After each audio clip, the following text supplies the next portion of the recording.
Stand Podcast. I'm your host, John Keene. As always, I would like to thank you guys for joining me. Please hit the thumbs up, share this link. It helps me for new people to find me. Actually, it's the best way to support me is by sharing the links. And make sure to subscribe. You guys click all on the notifications bell.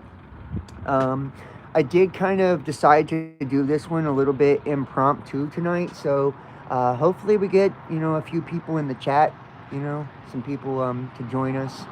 We're going to be talking about the dark side of consciousness tonight, and it's really fitting, just at least for my personal life right now. I got a couple of things I want to talk about before we dive into the actual meat and potatoes of shit right now. And as always, I want to let you guys know whenever I do these, and this is just kind of like a series I like to do whenever I, go outside. Whenever I do these, sometimes you guys it might be a little loud for you, but I do live in the city in Cincinnati, Ohio. So, please just excuse it. I try to get into a, not such a populated area, but, can't help it. Recently, and I do want to just say hooray, everybody that did go to my backup Facebook, and I got a bunch of new ratings on the Best Damn Podcast page. We just eclipsed 10,000 on that page. Just recently, I had my John Keene profile suspended, impermanently suspended, and they gave it back to me today.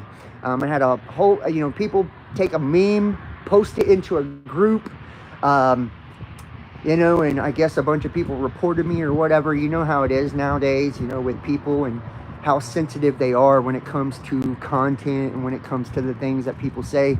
And because I've stopped doing content that they can actually get me in trouble for, now they're attacking the memes, and I won't lie, it kind of hurt too, right? Because those two accounts in particular, I reach 1 million people on each account. So that's 2 million people a month that I'm reaching, that they tried to, take that influence away, because that's what is powerful, right? A lot of people think that it's, money has power, and, it's wealth that actually is what, makes us a threat to the system. And that's not true. It's influence, right? Because if we have influence, and you got to think too, and I've talked about this before, that if we look at the word government, right? Govern derives from the word archon, which means to lord over or control. Ment derives from mentality, to control your mind, right? Control your mind. And why is that so important? Because perception is reality, right? Perception is reality. So if I can literally, grab a hold of your brain and, make suggestions to you and push you in a particular direction, I can control who you vote for. I can control what issues get passed. I can control how you operate within your family, or whether or not you value having a family at all. I can control your sexual preferences. I can push any type of bullshit I want to you, right? Because I got control of this, And they do this, and they do it so well, that they literally, take $1 million companies, tens and hundreds of $1 million companies like Media Matters, and they launch fucking campaigns to attack people that are outside of their control, right? That's why we seen, back in 2016, 2018, around there, the whole fake news thing, And isn't it funny how everything that is kind of used for us gets flipped around and turned against us? Because this is how the matrix works, right? Whenever I talk about things kind of being upside down or inverted, this is what I mean. You see people, and it ain't going to be popular, but not with all of you. You see people like Trump, right? I've talked about how I believe he's controlled opposition, Nobody ever makes it to that level within the government, to president of the United States, without being a puppet. I hate to tell you that, and that's not, a lot of people get butthurt when you start talking about that shit, but the truth is the truth. I'm not here to tickle your ears or tell you what you want to hear. I'm here to tell you what's actually going on, Because if not, I'm doing you a disservice, right? I'm doing you a disservice. And I hate to say it, a lot of content creators out there now, that's what they do, right? They do more harm than good because they're trying to win subscribers or views or likes or whatever, right? As opposed to like trying to put it out there for what they truly believe it is. You know, and that's why you see so many of the truther community and the conspiracy theorists and the spiritualists and all of that aligning themselves with Trump, right? Because they deem to gain off of that, you know? They gain monetary wise. If they align themselves with the left or the right, whichever one that they choose, right, they're still within the paradigm. They're still within the matrix, the two-party system, and they're still able, you know, to kind of be accepted, you know? But those of us that see that they're two wings to the same bird, right? Two wings to the same bird.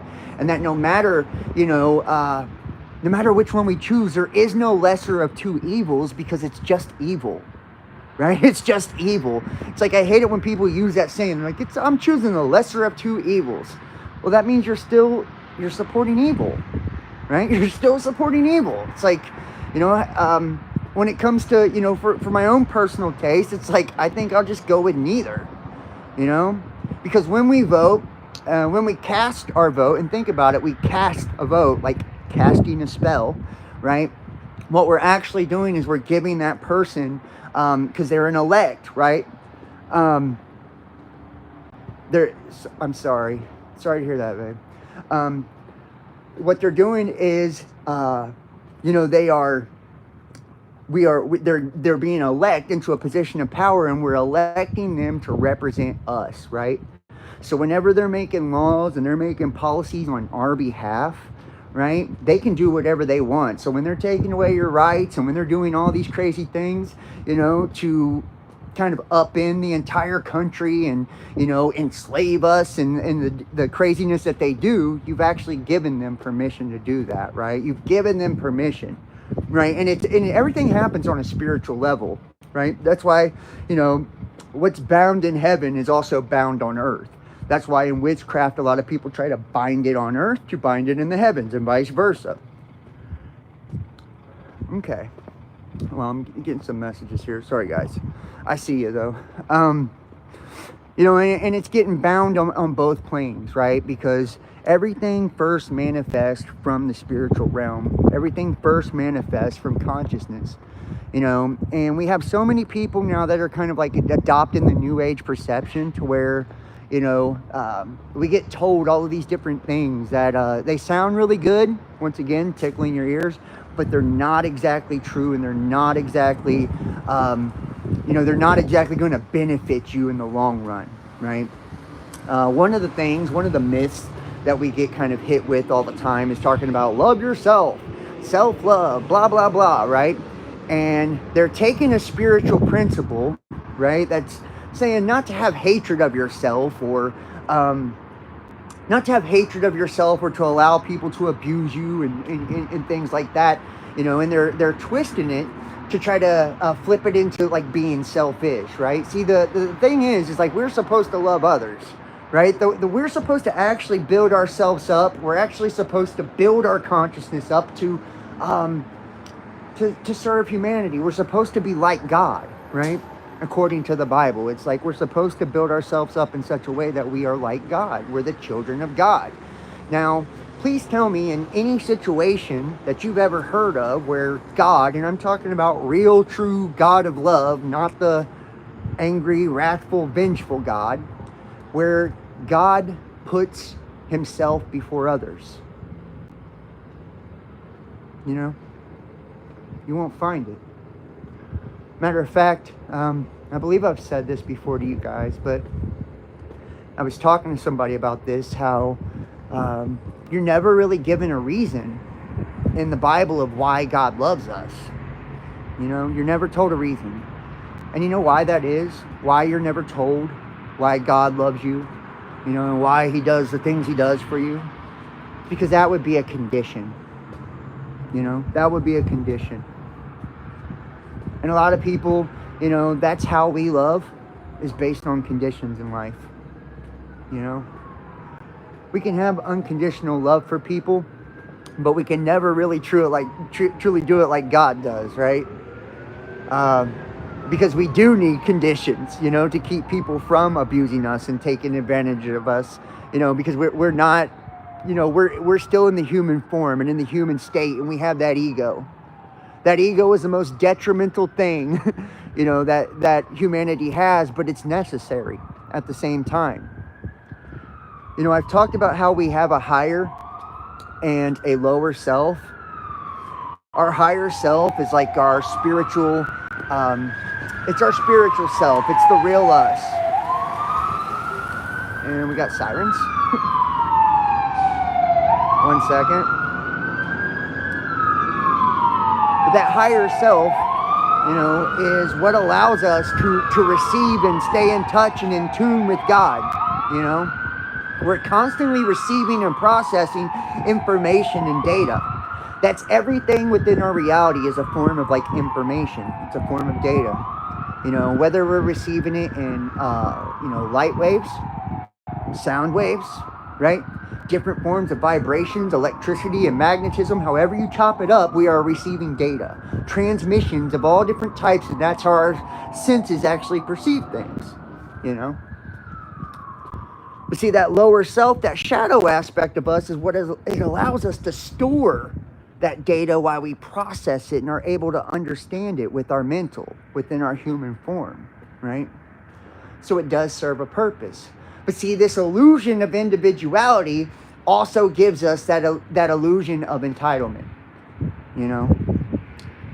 Whenever you, hear of the tales of Satan and Lucifer and shit like that, I want you to just kind of apply them to yourself, right? Hey guys, nice to see you in the chat. I want you to apply that to yourself, I want you to think of, yourself as the one who comes to steal, kill, and destroy.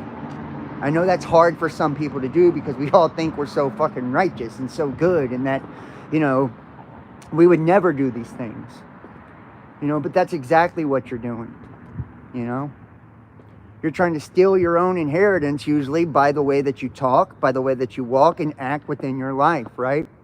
All the things that you're doing that go contrary to your spiritual nature is taken away from your essence, right?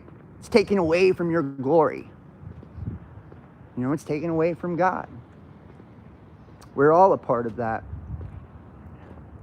We kill ourselves every day with the things that we do to our temple, to our bodies, the way that we eat, smoking, drinking, whatever else. Unprotected sex, being overly promiscuous and sleeping with people and one night stands and this and this and this, right? So on and so forth. All of these things, are bringing destruction upon us. Everything within the physical, it's in opposition to the spiritual. That's why you had so many different schools of thought and religions that all talked about, how the god of this world was Satan, and that it was ruled by a demiurge, and that this demiurge was made up of these archons, right? And what do? They control the mental. I've talked about this in the past, how I believe in different cycles, of old. We kind of gradually developed to where we are now. We went from that unified, one spirit, one universal consciousness to being in a state of bringing ourselves, within, maybe the planetary spheres or the stars or whatnot, right? And then we hear the tales of us walking with the gods, meaning that we were still, in physical form, but still connected to that universality, that one spirit, to the state we are now, right? Where we are totally fallen. And we have the veil of forgetfulness where we've all forgotten that we're actually connected. Where we've all forgotten who we actually are. Where we've all forgotten what our purpose is.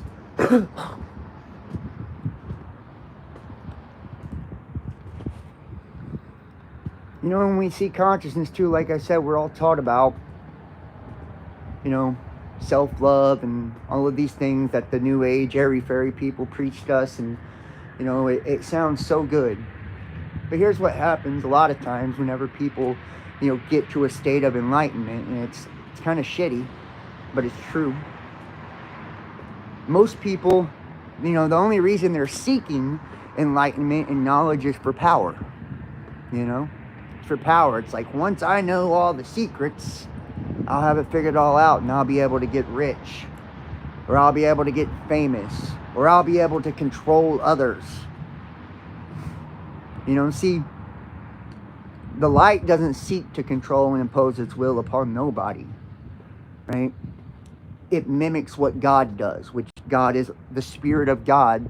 The Holy Spirit is always in service of everyone and everything. It's a slave to everybody. It's a slave to everyone. It's a slave to everything. And I know that's not a good term, and a lot of people don't like to hear that, but it's the truth, right? That's why you hear, you know, people like Paul in the Bible talking about being, you know, a slave in Christ, right? A servant in Christ, being a prisoner in Christ, right? That's what he's actually saying, you know? It's service to others. It's thy will be done, you know? Meaning, it's no longer my will. It's no longer my will, what I want to happen. Me using my strengths, my gifts to manipulate the system, to manipulate those around me, and get the things that I desire. You know, but it's submission. Submission to a calling, to a purpose. Submission to others, you know, and serving them in a way that's going to benefit them, not myself. And if I gain something from that, then so be it. But that's not the reason for doing so, right? And you know, and what's crazy is a lot of people start that way. You know, a lot of people start that way. You know, in different jobs and different vocations. You know, they think, you know, I'm gonna go preach or teach or whatever, right? And I'm gonna save the world. I'm gonna wake people up. You know, and then they get this knowledge under their belt, and then we start to hear things like we hear in the spiritual communities and the truther communities, where they're talking about, they're calling people that don't know what they know sheeple, and how they're asleep, and you know, and almost develop a prejudice against those that they believe they were put here to help in the beginning. It's crazy, right? Happens all the time. Look at Christianity, or a lot of religions. I'm just going to use that as kind of an example. You know, same thing. These people, you know, not all, but some, you know, claim they're here to do Christ's work, right? They're here for Jesus, to save souls, to win souls over, you know? But then once they're inside the church, they're talking about, you know, they're gossiping about their fellow members, talking about who's a hypocrite, who's cheating on their husband or wife, right? If a homeless person was to come knock on their fucking door, right? This is supposed to be their calling, is to feed the homeless, feed the sick, take care of them, right? They wouldn't answer it. They'd call the police. You know? They'd call the police. You know, and what's even worse is a lot of people only do it when people are looking. You know? Within religion especially. It's like, oh, I'm only praising God, you know, when all my neighbors are here and we're in the pews and in church and they can all see me singing with my hands up. You know, they ain't doing it at home a lot of times. When they get home, they're, you know, cheating on their husband or cheating on their wife, or, you know, calling their kid a little bastard, or, you know, whatever else. You know, drinking, drugging, who knows, you know. Doing the same things they claim to oppose. You know, when they're around the others and they're wearing their mask. They're putting on their front. You know, but see, the crazy thing is in spirituality, and this is what I really love about it, is you can never cheat yourself. You can't cheat God. Right? You're always going to know inside, you know, what you've done, even if others do not. And you're always going to have to live with you. You're never going to be able to escape you. The powers that be, they claim to be a hidden hand, a guiding hand for humanity, right? We're going to steer them all towards awakening, right? We're going to enlighten everybody. We're going to bring about a new world order, right? One world system, no more, borders, none of that, One government, one religion. But what do they do in the name of bringing that about? They start wars, create pandemics, manipulate the monetary system, rain destruction and terror down on half the fucking planet to get to this place. And mind you, they feel they have to depopulate this bitch, to basically 1% of what's actually here in order to accomplish this, right? But it's all in the name of the greater good. Where am I now? I am in Cincinnati, Ohio.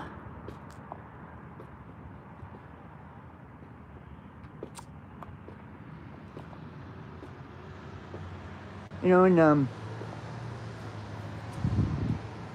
it's really sad too. Our egos always tell us that, we're better than this, or we're better than that, or we're better than one group or another. And this is how we live with ourselves. We will use the very same things I'm talking about, groups like, the New World Order and shit like that, to justify not having to take accountability for all of our problems, right? We blame them. It's the government, the government did it. They're the reason I can't do this, or they're the reason I'm this way.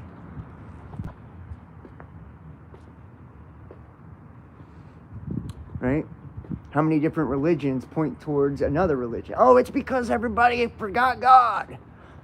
That's why our world is the way it is.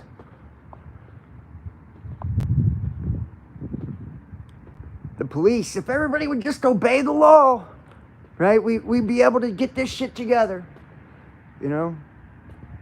Everybody's pointing the finger at someone else, but not really looking at themselves.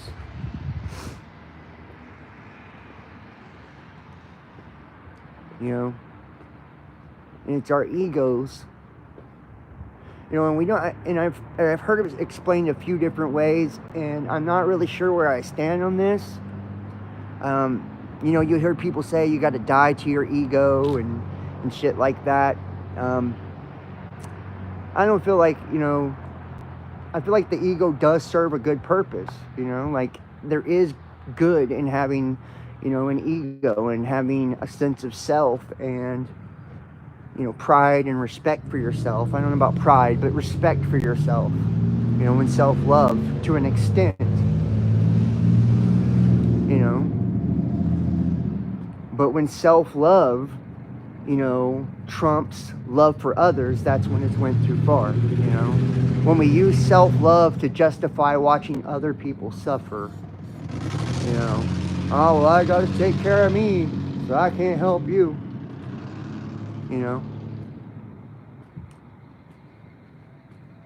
then I think it becomes a problem, And when we use ego to justify harming other people, and we see this a lot too, where people will justify really anything, right, in the name of self-love. Like I gotta take care of me, right? I gotta love me. And you see it in some relationships and dating and all kinds of shit. You'll see it in a million different varieties of how people will manipulate and bend and twist things in order to serve, their own self.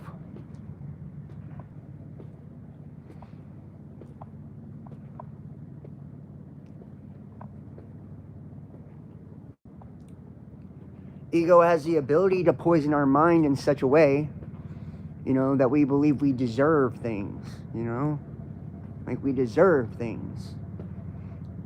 Well, I'm entitled to being rich, or I'm entitled to having the freedom to do whatever I want whenever I want, regardless of who it hurts and regardless of the price.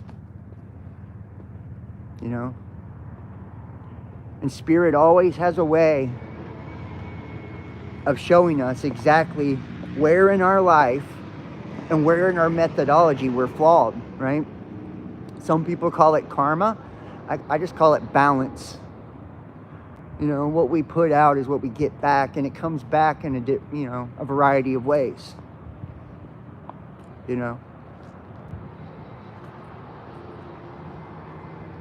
When you make the decision,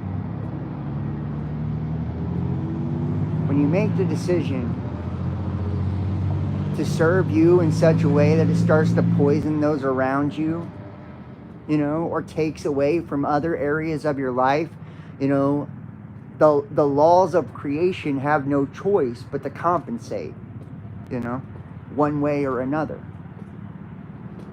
They have no choice but to compensate and balance the scales one way or another. A lot of people believe that we're here to learn lessons, and that, over many, many different lifetimes, different spiritual schools of thought believe this too, that,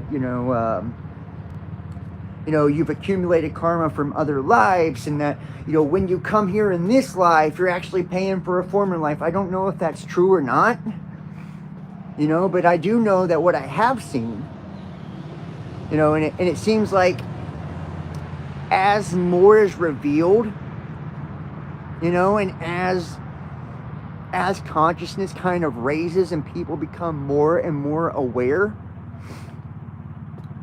what I would deem as instant karma, and maybe it's just because, I'm more aware. I can just notice something that I was blind or oblivious to before, who knows? I think it's probably a little bit of both, right? But, it's like when we do something,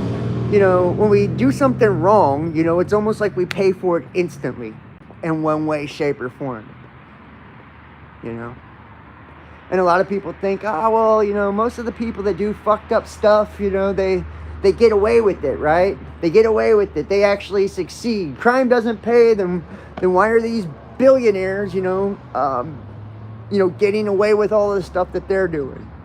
But it's like, are they really? Are they really? Just because you have a shit ton of money doesn't mean that you're not paying for the things that you're doing in other ways. You don't know what their marriage is like. You don't know what their family is like. You don't know the thoughts that go through their head. You don't know what their experience is like day to day. Just because you get paid doesn't mean that you're avoiding karma. A lot of people have bought in so much to money being, a currency, a form of, or a flow of energy, right? That must mean, if you're wealthy, that you're doing something good. And then you've got the other school of thought, which is, like the religious people that believe that if you have money, then you must be evil because it's the root of all evil. I believe money is just a tool, Money is just a tool, and I do believe it has an energetic flow to it, absolutely. But at the same time, some people are more apt to that energy than others, and I believe that goes more along with what astrology we have, and what energies work more with us and against us than not, And I know that probably won't be very popular with people, especially those that think astrology's horseshit or evil or whatever. But to me, from what I've seen and experienced in my life,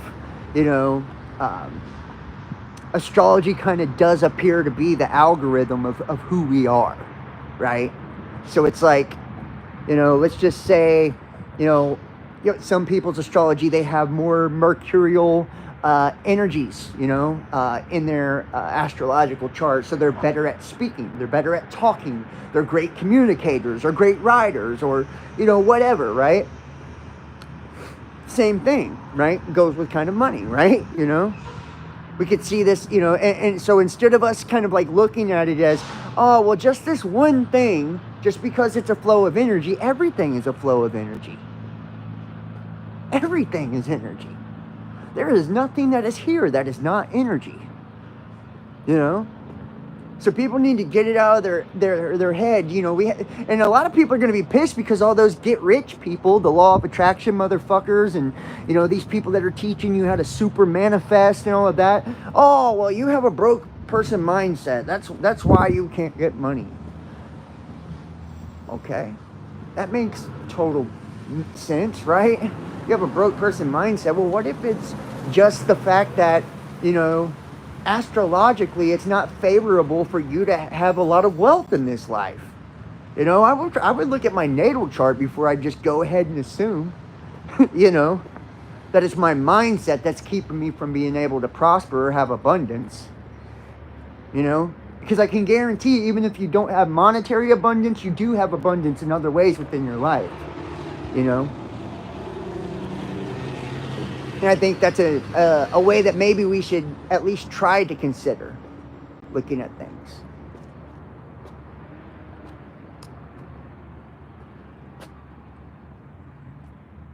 I'm sure billionaires are the biggest slaves. Well, hell yeah.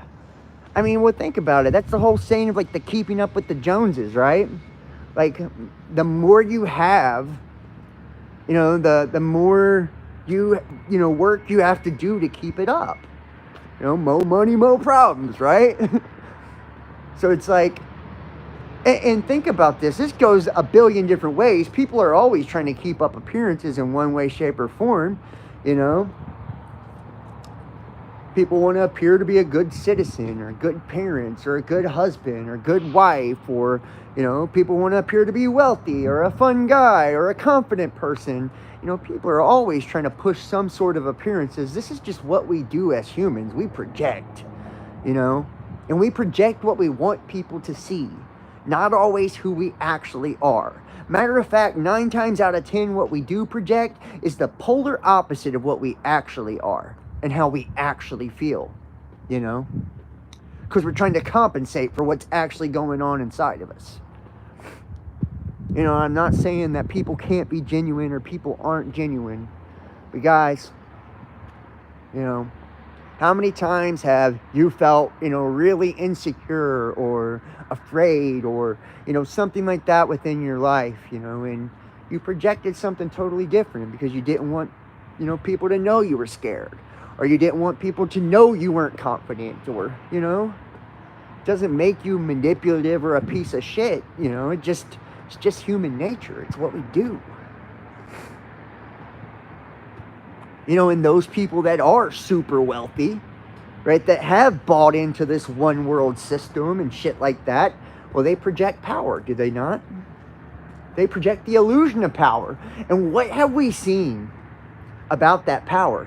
What have we seen? We've seen that that's also an illusion. It's not real.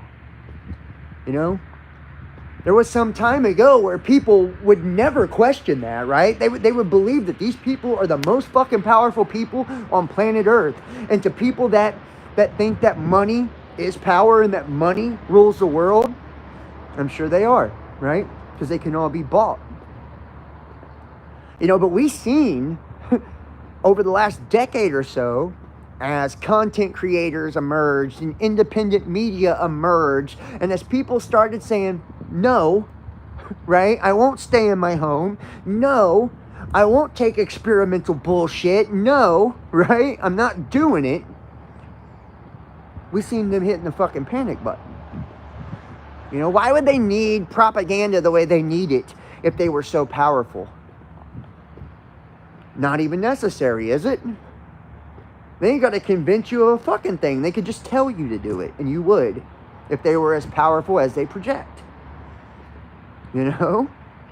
Why would they need giant militaries when, it's basically You know, it'd be assured mutual destruction if they started dropping those kind of, you know, bombs. They're projecting power, right? They're projecting power. They want you to fear. Why would they need to disarm you? You know what I mean? Because they're actually afraid that you might be able to defend yourself against something. Why would they need to get rid of militias and all this shit as well? Why would they need to rig, you know, voting systems? Why would they need to push sickness on people and keep people chronically and perpetually ill? You know? It's like people never stop and consider how powerful we really must be if they have to poison the air, poison the food, poison the water, right? Attack us through radio, television, internet, movies, every form of media or medium that you can actually think of, right? Bombarding you with signals and frequencies and, you know, every different device and every different mechanism you can think of to try to make you subservient to their will and to project this illusion of power and authority. That must mean, and they've done this, they've slow smoked us like a fucking rotisserie for the last, what, thousands of years? Since the beginning of history. And have had to keep the burn going the whole time. They haven't turned down the cooker, not yet. They just keep cranking it up. You know, that's where people get the whole, you know, thing about the frog in the boiling pot of water. You being the frog, right? None of it would be necessary if they were actually even half as strong, half as powerful as they want you to think. You know? It's like the whole targeted individual thing. How many people have actually experienced that, you know? A lot of people that watch stuff like this, I'm sure. I have myself. And you know what I learned when I went through that? That they had no power that I didn't give to them. You know? You know, the point is to isolate people and make them weak. You know? Once they isolate somebody and make them weak, you know, it's like a lion in the jungle, right? Catching a gazelle, you know? They can't take you down if you're all together. You know, they get you separated, you know, and corner you and hurt you and, you know? And that's why we see the stuff happen that we do against people that are, you're not only just speaking against this shit, but people that are, you know, and I've said this before, people that are about, you know, natural remedies and healing and, you know, medicines, or, you know, people that understand common law and maritime law and their rights and shit like that, they, you know, and sovereign citizens and, you know, or people that, you know, basically people that have knowledge, because knowledge is the real power. Because once you have knowledge, and that's why they have kept the knowledge so secret for so long, because once you have it, none of the bullshit works on you anymore. You see right through it. You see right through it. Not only do you see through it, but it has no real effect on you, and you know how to counter it now. You know? You now know how to attack them. Right? And the best offense is defense. You know? Knowledge is its own reward. That is absolutely the truth, if I've ever heard it. Knowledge is its own reward. You know? Well, and think about it, you know, that gnosis, you know, that knowing, you know, that's what kind of sets us free at the end of the day.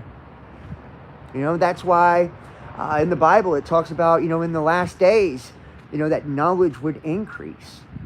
Every time one of these cycles end, you know, and that's, and you've seen a concerted effort. I could tell you different ways of how they've done it, you know, but I kind of want some people to see this video, so I'll keep it to a minimum.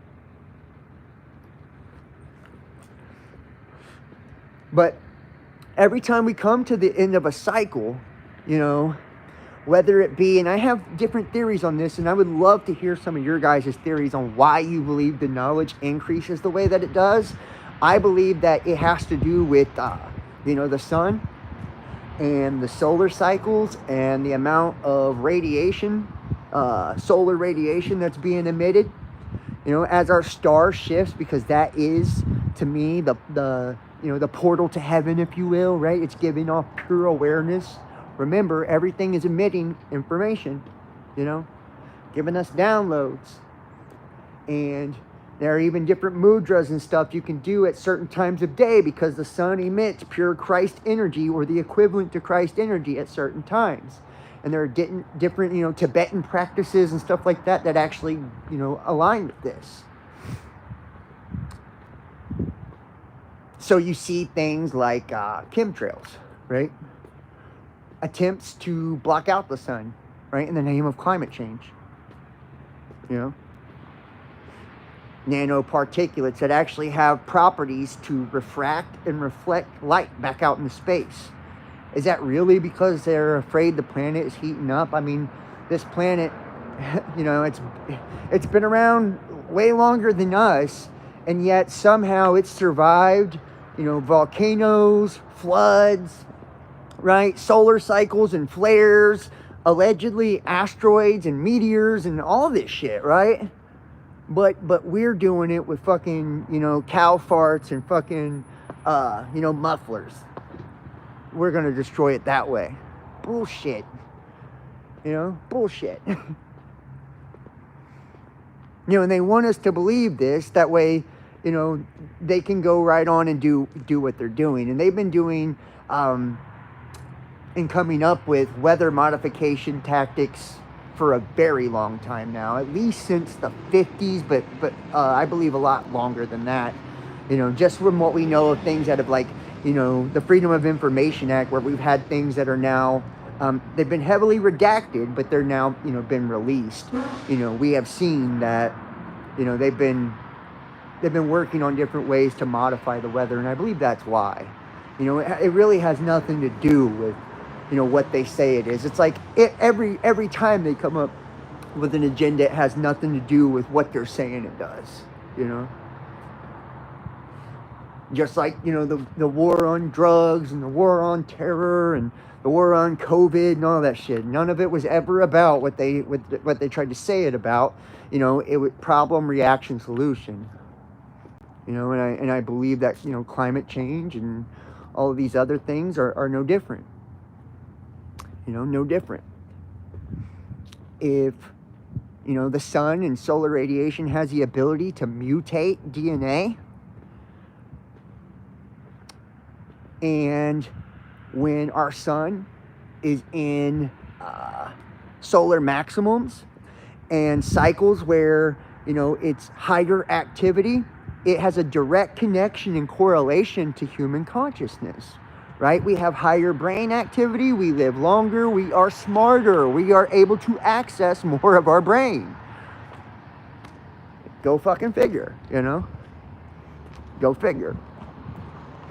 So why wouldn't they want us to, be able to soak that up? And you notice, too, they keep you indoors in other ways, too. Right? Every kid now doesn't even know what it's like to play outside. My mom fucking used to lock the door on my ass, And I know a lot of other people whose moms did the same thing. When we were playing outside, when we were kids, it's like, don't come back in. Get a drink out of the water hose. You know what I mean? Now kids don't go outside at all. They're stuck in front of a screen all day, getting that blue light that's actually doing the opposite to them, right? And I mean, it's a damn shame, but it is what it is.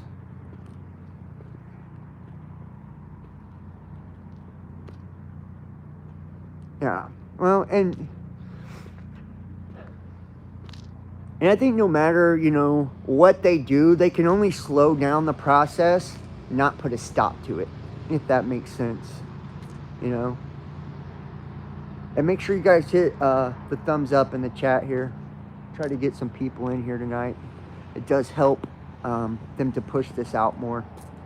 So, which for whatever reason, I don't know if it's because I just haven't been streaming from this channel for a long time. The last, few videos I've done, they've done really well over here on YouTube. So, and like I said, I already said at the beginning of the video, both my Facebook accounts is reaching over 1 million people each. So right now I'm getting out to a lot of people, and I'm hoping that continues. And I know they will never stop attacking, me and you and people like us. But we can never let up either. We got to continue to push too. Because if you stand for nothing, you'll fall for anything.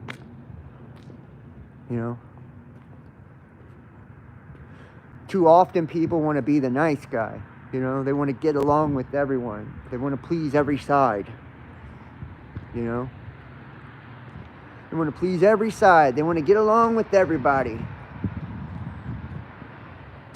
They want to appear to be the good guy, the good person. It's like, sometimes you can't. Sometimes you can't. Because when we live that way, we end up compromising ourselves. Compromising our beliefs, our morals, our values, our integrity, our character. Trust me on that. I've tried to placate before. You can't make everyone happy anyways. So why are we going to say that we're okay with things that we're not, because society tells us we should be okay with something? That we know better. We know is wrong inherently. We know it's false. You see this happening now with all, the different gender shit and all this. And it's like, no matter what you believe, and where you stand on this, a lot of people, stand somewhere on something. It doesn't mean you got to hate the people that believe differently than you. But it also means you don't have to go along with it and allow them to do the stuff to your children that they're doing to them. Or stay silent while they do horrific things to children like they're doing.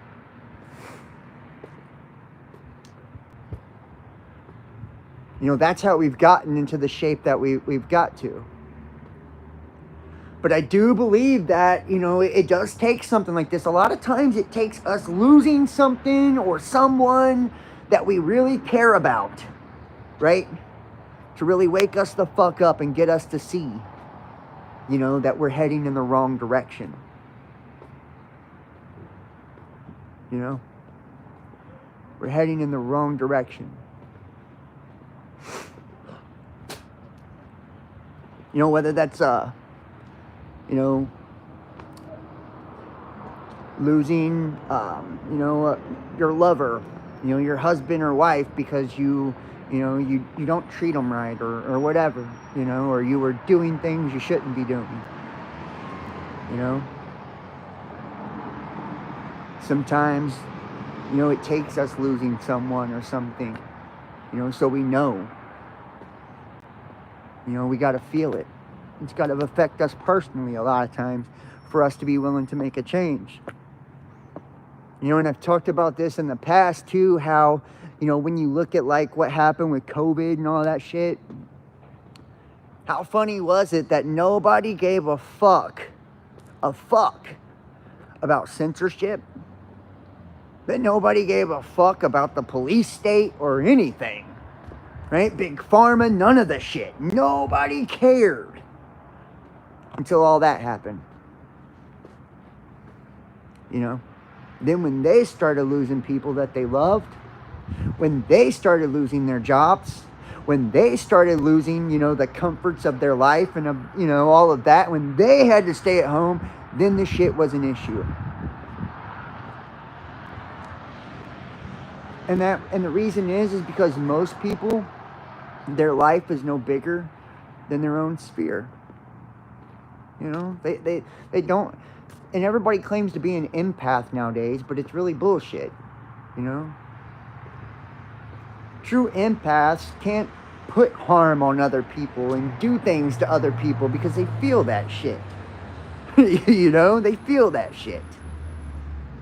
They wouldn't walk around as selfish as they are, you know, doing the things that they do to the people they love, or, you know, even perfect strangers, because they would know how it felt. You know, it's just trendy for everybody to call themselves an empath. It's just trendy for everybody to say that they're spiritually awakened, you know, or spiritual, or, you know, or woke. It doesn't mean it's true. You know, because once you have certain knowledge, once you're aware of certain things, it's like you can no longer turn a blind eye to it. It's like you know what's going on now. You know, trust me, I've tried. I've tried. I thought, fuck the, you know, the content shit. It causes too much harm to my life. You know, I wanted to be selfish. I really did. It's like it's not worth the hassle. You know, it's like I could never keep a girlfriend. I could, you know, getting attacked. You know, my livelihood suffering all the time. You know, because I choose to speak on things, or choose to put my face out there. You know, choose to stand up for shit that I believe was right. You know, so I tried to stop. I tried to go back in the Matrix, right? I tried to go back to life as I knew it. You know, before I did all of this, before, you know, I had the awakening experiences and, you know, the dark nights of the soul, and went through all the things that I have. And I tell you what, there's no meaning in life that way, for one. Not after you've experienced true purpose, there's not. Nothing ever feels the same. Nothing ever gets you the same or motivates you the same way after you've had a taste of purpose. You know? Because purpose is strong. It'll possess you. You know? People are willing to die for purpose. You know? They know in the fabric of their being, in the fabric of their soul, they're meant to do this, or this is their calling, or whatever, whether you're an artist or a musician, or, you know, whatever it is that you do. You know, it's filled with passion when you do it, and people know it. People know it. They feel it. You know, and it's like it's not work to you. It just, you know, the momentum in itself, the momentum of the energy you put into it carries you. You know, it carries you towards your goals. It carries you towards where you want to be. You know, when we forget that shit. A lot of us don't get the luxury of living with purpose anymore. You know?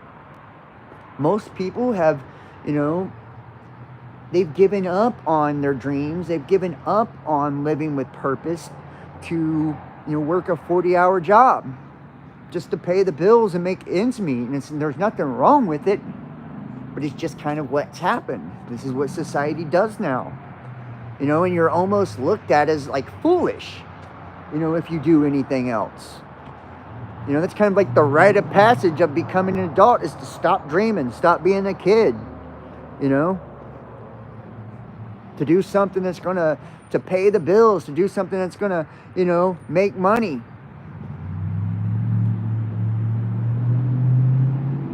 And a lot of us give up on ourselves, you know, in order to do that. We don't believe in ourselves enough, you know, to continue doing what we love.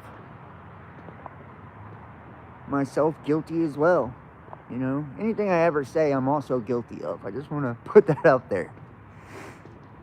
Yeah. We give up on love the same way. You know, same way with love. You know, we can be so full of love and have an idea of what true love is to us.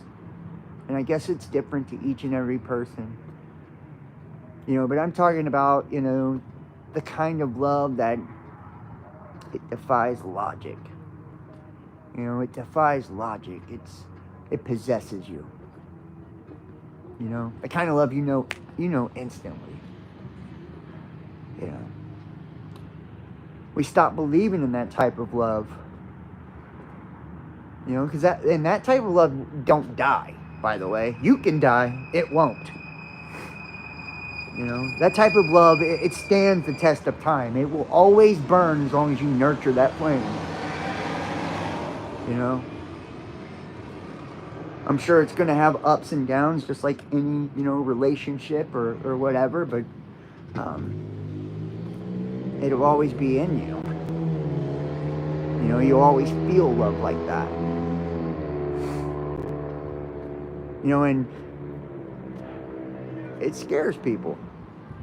You know? Real love scares people. We're taught that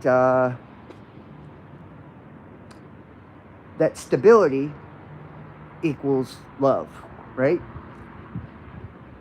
We're taught that love, real love, is safe. You know?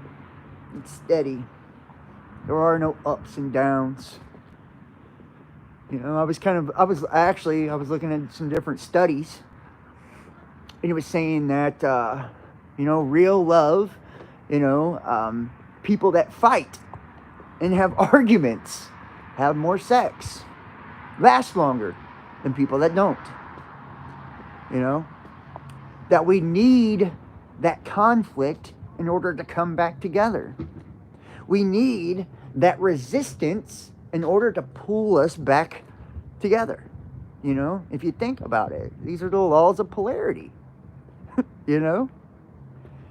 And I'm not talking about, you know, knock down, drag out, abusive fighting. I'm talking about healthy fighting, like the healthy way of fighting, which means hashing out your problems, and sometimes it's heated. You know, sometimes there's conflict. Sometimes there's disagreements. You know, if you and your person, and what is the saying? If you and your person agree on everything, one of you isn't necessary. Think about that. If you and your person agree on everything, one of you is not necessary. How is there any growth in that? How is there any evolution in that? And a lot of times when we have somebody who truly loves us, not only do we push them away and run from it, you know, and we do it for a few different reasons, and I'll tell you why. One is because if somebody truly loves you, they're not going to accept, you know, bullshit from you. They're going to want the best out of you. They see the best version of you, so they're going to push for you to be that person. You know? They're going to push for you to be that person. And people today, in today's society, it's so easy to find someone else, right? We can hook up on, you know, a billion different dating sites, you know, all the different social medias. People can be in our DMs, you know, so we think we got it just like that. Like, we don't have to tolerate no shit from nobody ever, right? And if you don't go along with every single thing I say, no matter how uncomfortable it makes you, and I'm not changing myself, and I'm not changing my life for you whatsoever, right? This is the attitude that people have, you know, in dating and love now. And it's toxic as fuck, you know, and you'll hear people, well, if they really love me, then they'll just accept me as is.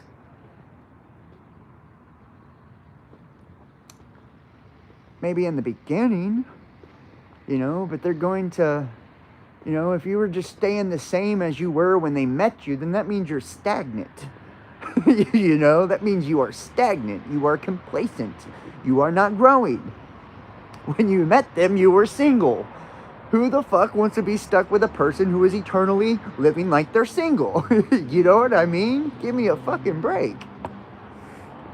You know, but this is the mentality, and our egos are telling us, you know, that this is the way it should be. Right? Like I said, nothing is ever bigger than most people's own sphere of influence, right? They can never see past themselves most of the time. You know? It's like, damn the consequences, damn how my actions make others feel. If you don't like it, I'll just replace you. And that's sad. It's really sad. You know, so many people claim to be victimized by narcissists and shit like that, you know, and it's like not really understanding or realizing like every single person has, you know, a bit of narcissism in them and a bit of codependency in them, right? Like we all have that, you know, every last one of us, we have that, or the tendencies to be that, you know. We can all do that. Everyone's capable. You know, and it's up to us to nurture growth within ourselves and to be open enough and receptive enough, you know, to criticism, to change, to evolve, right? To kind of like work that out of ourselves. You know, that's part of the maturing process, growing, you know. Because real relationships, you know, they're made, right? They take time. They're worked on. It isn't like that, though, you know, from day one always. And it won't be. It might be great at day one, but eventually, you know, the problems in each one of you are going to emerge, right? The flaws in each one of you are going to emerge, right? And there's going to have to be compromise. There's going to have to be growth. There's going to have to be change and evolution in order for that to actually be cohesive. You know, that's why I hate, you know, in the spiritual community when people talk about twin flames, you know, because it puts an idea in your mind whenever you hear the word like twin flame, you know, like, oh, that's my twin, you know, that's my twin. And it kind of goes back to what I was saying. If, you know, if you and your person agree on everything, then one of you is not necessary. You know, nobody's going to ever be identical to you, and expect somebody to be is just unrealistic. You know, and the word soulmate, you know, we have so many soulmates within our life, you know. It can be our mothers, our brothers, our best friends, you know. I prefer the term divine counterpart, right? Because to me, that's what actually kind of explains what it takes for two people to do that balancing act, right? That's why opposites attract, you know. Masculine, feminine, you know. One person, you know, kind of brings the stability while the other one brings the creativity. One person brings the logic while the other one brings the fun, you know, like you usually see that work more often than not.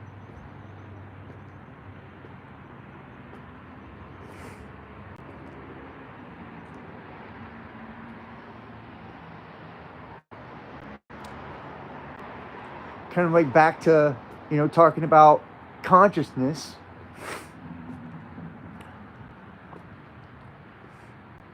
You know, spirituality is powerful. It really is. Knowledge is powerful. It's so powerful that it's intoxicating a lot of times, you know? It's intoxicating.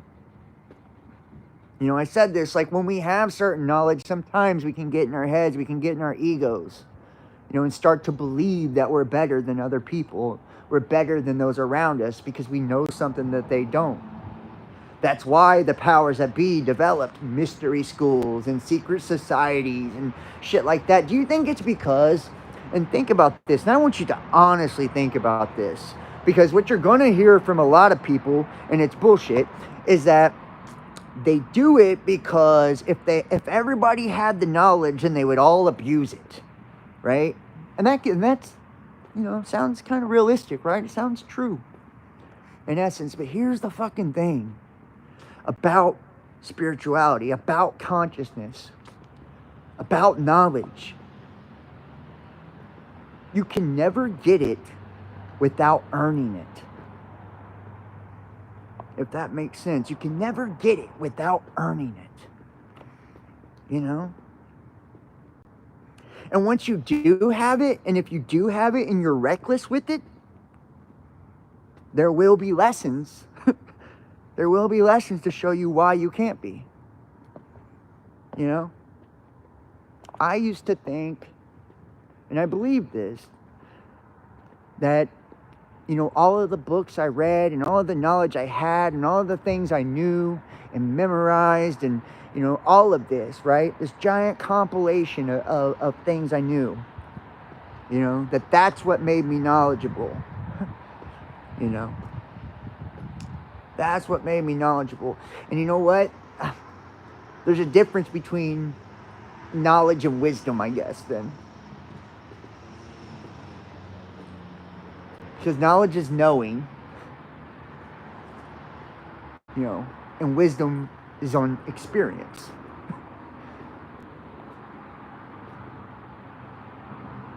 You can study witchcraft, you can study every religion across the world, you can study metaphysics and different chants and mudras and the chakras and crystals and all of these different things to open up your third eye, to cleanse your body, to raise your vibration, right? To put you on cloud 9 spiritually and expand your consciousness in such a way, that a whole new world, a whole new reality opens up to you. But you will only have access to that level as long as you're able to maintain it, as long as you're worthy of that level, if that makes sense. Because once you start abusing your gifts, once you start abusing your power, that's when the repercussions begin. That's why a lot of people say, oh, well, the elites, they have to tell you everything, before they do it, right? Because that abstains them from guilt. It's not that. I'll just tell you that right now. It doesn't clear them of guilt at all. But whenever people are performing witchcraft, and this is like a cunning way of, people trying to do this, and I don't think there's no escaping it, just to be honest. In my opinion, I've never seen any spiritual practice or any magical act to where you can do harm on someone or even lead someone to do harm on themselves and not have any kickback or repercussions eventually. It might take a little longer to catch up to you depending on the way that you go about it.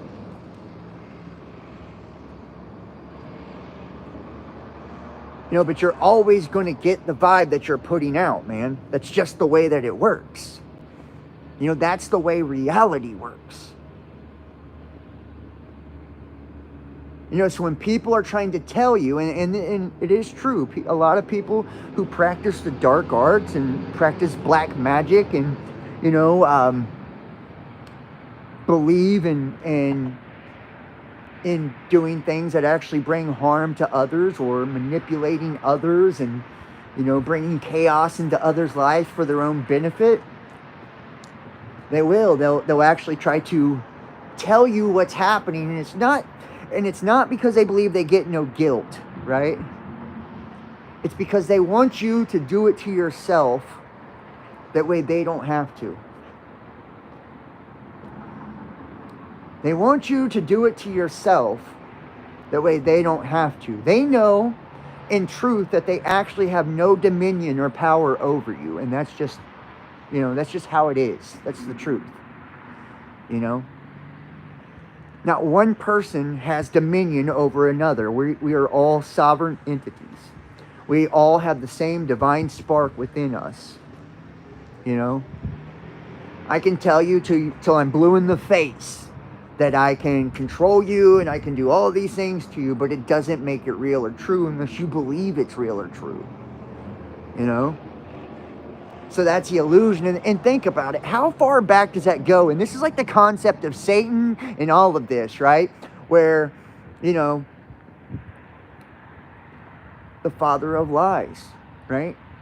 The father of lies, right? That lie that's told to humanity,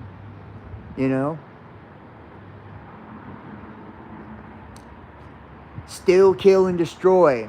Where people believe that if they want to make it in this world, they have to sell their soul, right? Where'd that come from? Where'd that come from? Think about that. If you want to make it in this world, and you want to have wealth, and you want to, have fame and success and all of these things, you want to have love and all these things that you dream of, right? Then you have to sell your soul, right? You have to give yourself over to this entity, this created being. Wonder how many people still fall for that trick, to this day.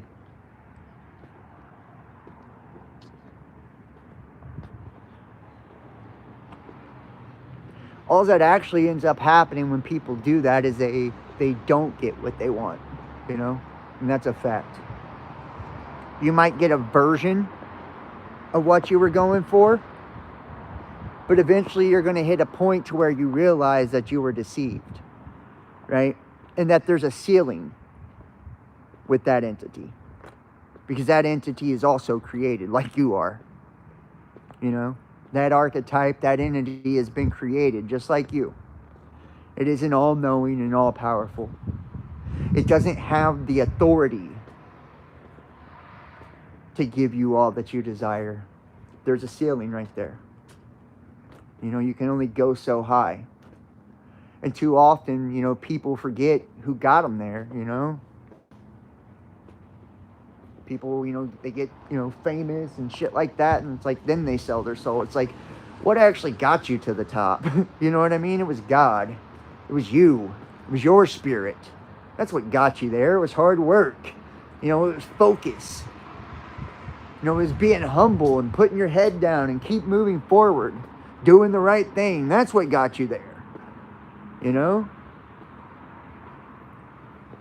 The moment you make that bargain, that Faustian bargain, that Faustian deal, is the moment you begin to lose ground. That's the moment you begin to lose ground. That's the moment you begin to lose yourself. When we want something so bad, we're willing to harm others to have it. That is something in our life. That's Spirit's way of trying to show you that whatever that is either something you don't need, or something that's going to bring you more harm than good if you do have. And you can use this on a, micro or macro scale. I promise you, there is a million different ways to look at this one. Whether this is, fame, or it's something as simple as like drugs or alcohol, right?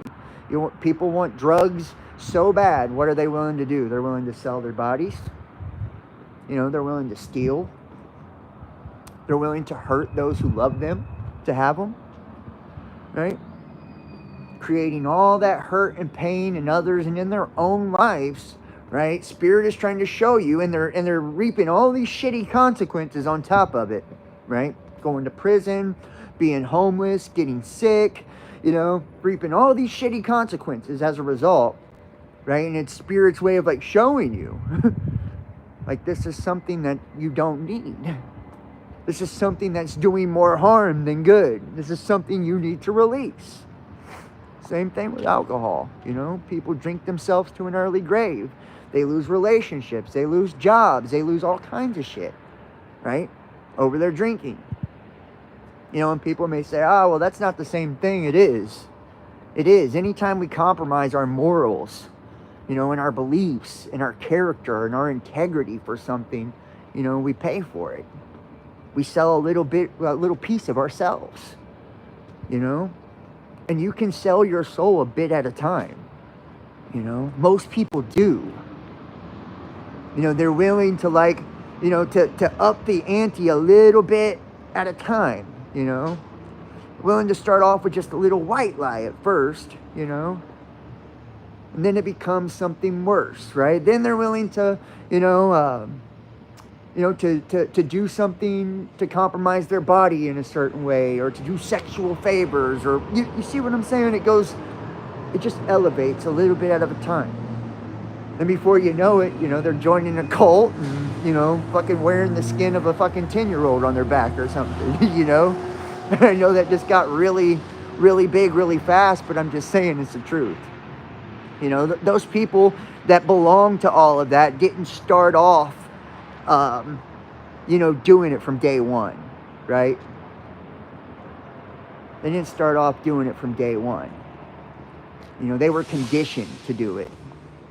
And the public it's the same way. They condition the public to do the same shit, by the way. You know, they've conditioned us to compromise our morals and our beliefs and our integrity as a whole, bit by bit, piece by piece, little by little. And it's been, you know, working for decades and decades and decades and decades.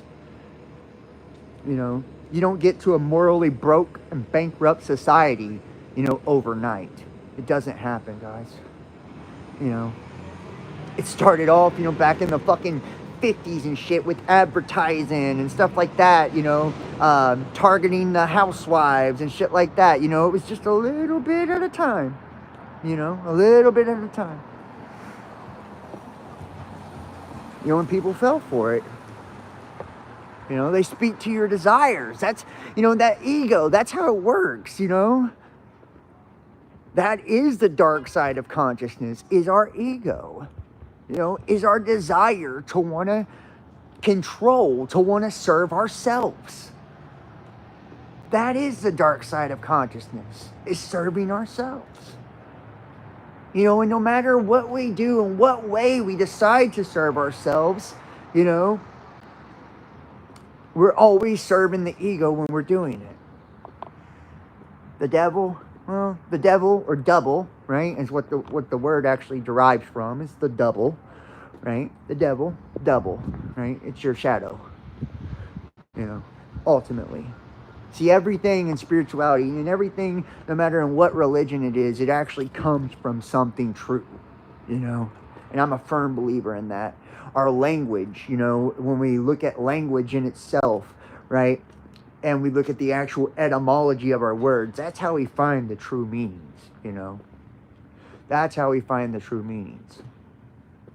You know, and we get the whole concept of Satan, right, from Saturn, right, from that cube god, right, that cube god, that black cube, the black box, right, which is within our minds, you know.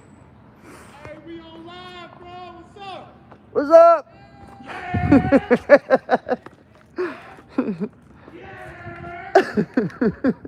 You gotta love Cincinnati.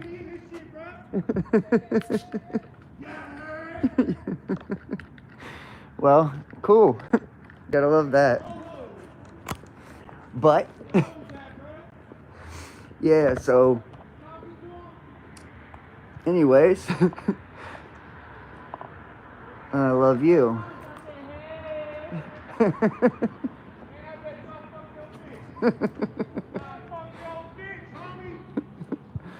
Well, we got people hollering over here. Hey, you gotta love the city. Good times. But yeah, everything that we have in spirituality, every word, you know, it derives from something, right? So when we get devil actually derives from the word double, right? That's our shadow, right? That's our lower self, our lower nature. That's what we're seeing whenever we see that, you know. And that double, that shadow, that's the one that believes, you know, it's separate or individual from everyone and everything else, you know. That's the one that, you know, that's that ego that feels that sense of entitlement, right? That wants to serve its own needs, that wants to serve its own desires, its own impulses, you know. And that's what drives us, you know, to manipulate and control. And if you think about what witchcraft actually is, you know, that's what it is. It's just using our own energy, using our mind, using our abilities to manipulate the forces and energies around us to serve ourselves, you know, in a selfish manner. You know, because we can do it in other ways, right? We can use spirit, and we can use the mind, and we can use all those things to do things that are benevolent, you know? We can pray for other people, heal people, right? I mean, would you consider that magic? I would, you know, but we consider that, you know, dark magic? No. Black magic? No. Witchcraft? You know? No.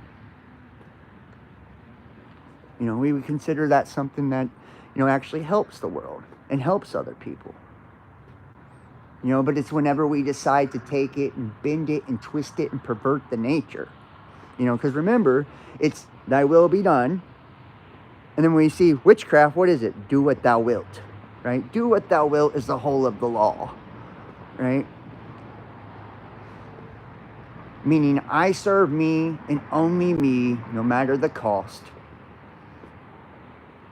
No matter the cost.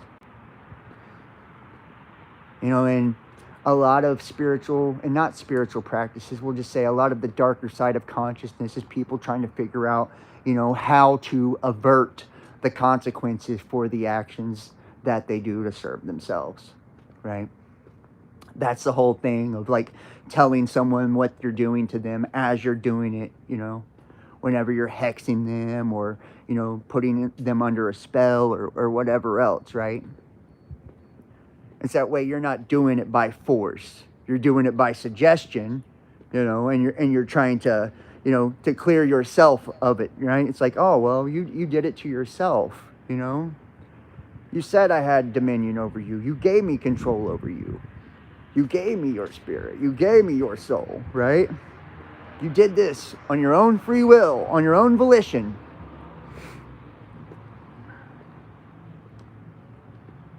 That's sad. That's sad.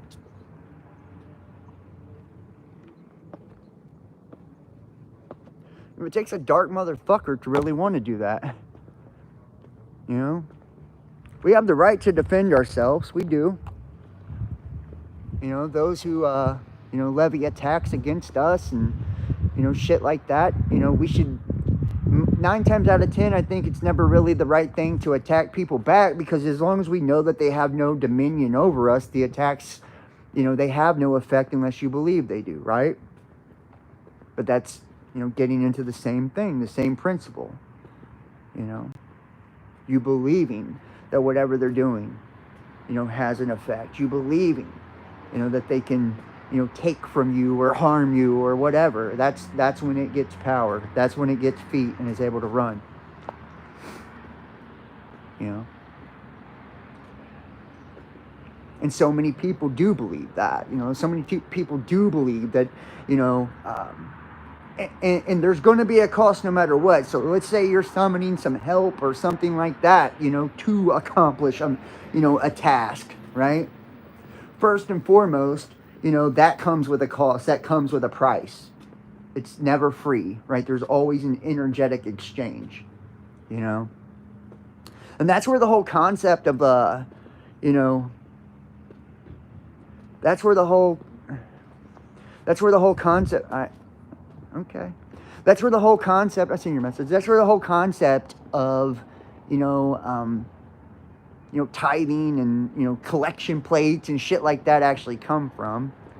You know, if we think about tithing, and there's a few different principles when it comes to that, and I'm not going to get into all of them, but if we use 10% of our brain, right, that 1/10, right, tithe, right, just talking about how much we're actually using for our individual self.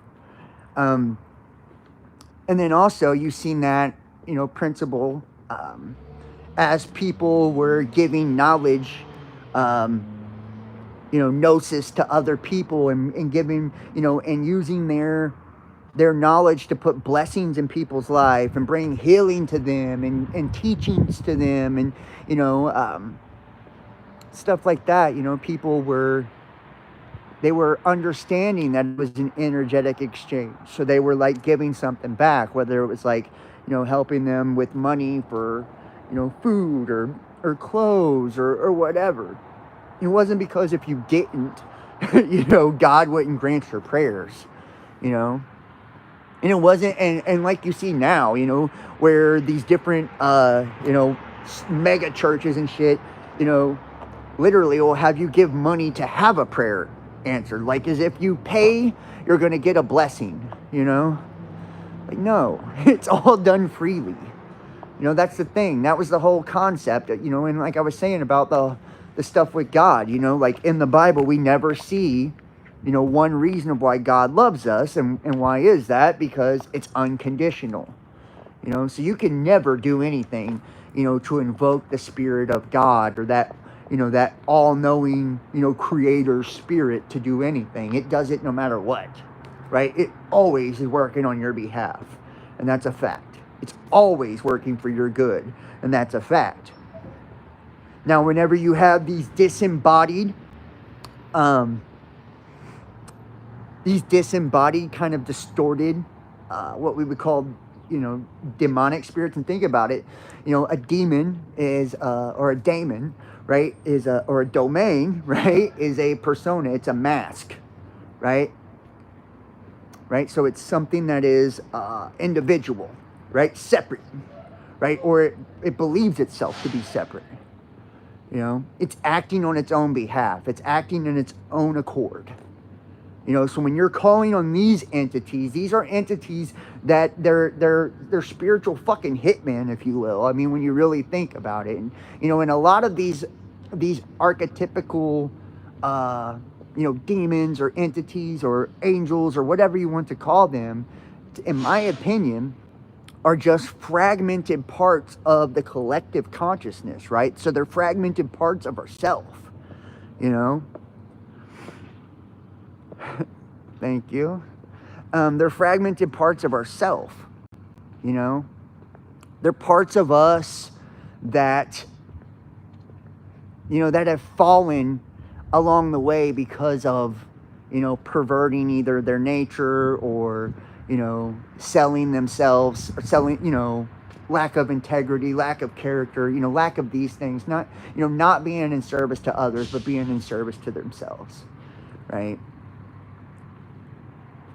And when you're calling upon these things and you're using these things, and, you know, you're asking them for a service, you're asking them to help you, you know, in some magical working or some magical act, right? And whether that's, you know, calling on, you know, Baal, Ashtaroth, right? There's a million different ones, right? Lucifer, whatever, right? That you can call upon for, and you look at the Goetia, you know, there's many different demonic or archonic entities that we can hail and, you know, bring into our sphere and ask for assistance. But I can promise you, every single one that you call upon and bring to you, right, for one, they serve different purposes, right? Because there's a hierarchical nature. Just like when you have like the 72 angels, you have the 72 demons. There's always an inverse, right, to everything, you know, because it's a positive and negative. It's a duality, right? So everything has that bipolarity, right? That bipolar nature, right? So when we call on, you know, something, you know, to attack another person, it's going to come at a cost. And that's why you see a lot of people that don't know what the fuck they're doing when they're practicing magic have backfires, right? It backfires on them almost every damn time, you know, because they're not understanding what they're actually fiddling with. And that's why you have grimoires as well. See, what grimoires are, a book of shadows are, is they are used, they're like a cookbook, a spiritual cookbook that people have made, and not all of them are created equal, I can tell you that. And some of the grimoires, they're actually, and this is, you know, and when you're dealing with fucking deceptive spirits and shit, you're going to get deceptive shit, right? So some of the grimoires, you know, that you'll think that it's an incantation or a spell for healing, and they've actually switched that one with the death spell, right? To try to keep away the uninitiated, right? So you can get into a lot of these grimoires and think you're doing something for healing, and it's actually something to kill you. you know, or think you're doing something to kill you and it's actually for healing, right? Because some of those books have that. That way the uninitiated, the person that doesn't have the knowledge to back it up, isn't able to use it effectively, you know? And that's, you know, and that's the risk you take, you know, when dealing with these things. And that's all these grimoires actually are, is like, you know, they're like doctor's notes, or like what, you know, say, you know, me and you both have our own magical practice. It is true. Yeah, it's absolutely true. And then we both have our own magical practice, all right? And we do the same magical working, the same magical act. And this is what's crazy about it. So I could write down what was effective and what was not. I could be like, I offered, you know, basil and oregano, and I used green candles, and I had the shape of a triangle, right? And this, you know, this sigil is what I made or what I used to, because each entity also correlates to a sigil, right? Because remember, symbols are representations of energy, right? Energetic archetypes and the representation of a symbol, right? So that symbol embodies that entity. That's what they're being used for, is to invoke it, you know? So it's like, I put this symbol on a mirror and I said this, because also, you know, the vibration of the words are also speaking to that same thing. That's just the sound waves, right, being put into it. So you got the visual, the audible, right? You're using the smell because it attracts different herbs, the crystals, right? The minerals, all of this, because they're all different dimensional aspects of the same thing, right? So you're putting together this cookbook on how to summon this thing, you know, and the order of operations to do it in, you know? Like, I can tell you just, you know, one, and I won't tell you, I'm not telling people how to do things. I'm not going to do that. But I can say just like an example, like, say that you summon Astaroth. You have to hold silver under your nose, you know? Like, let's just say, you know, you don't do that correctly. You know, when you're summoning this entity, right? It's not going to come to you the way that it needs to in order for you to do what you're trying to do, you know? And that's why a lot of times when you're hailing these entities as well, you'll tell them to come without guile, right? And to come in human form, you know, without disfigurement, without smell or odor, you know, shit like that. You're trying to tell them, you know, all of the different ways that you don't want them, because that's how deceptive spirits are. They'll come in those type of ways because they're built for that. They're built for harm, you know, a lot of times. They are distorted and disembodied, and, you know, they are negative by nature. They're parasitic by nature, so they feed off of things. They feed off of fear, you know. They feed off of suffering. They feed off of pain, you know. And yes, some of them have abilities and great abilities to, you know, to bring you wealth, you know, to attack people, to, you know, to bring you wealth, to attack people, to help you find things, right? There's a million different varieties of what these things can do, you know. But if you're not bringing the correct offering, if you don't have the correct mind state, you know, then what's going to end up happening is whatever you're trying to do, you're going to get the opposite of that. You know, you're going to get the opposite of that. And I feel like what's crazy about negativity and what's, you know, evil in itself or darkness in itself, you know, is like it's actually designed, you know, to help us grow. You know, if you think about everything within our reality, we have these two hemispheres of our brain, the left and right hemisphere of our brain, and they kind of battle with each other, you know, the two brains. You know, same thing, you know, with our physical and our spiritual nature, right? Everything is kind of, you know, in conflict with one another, and it's to stimulate growth, right?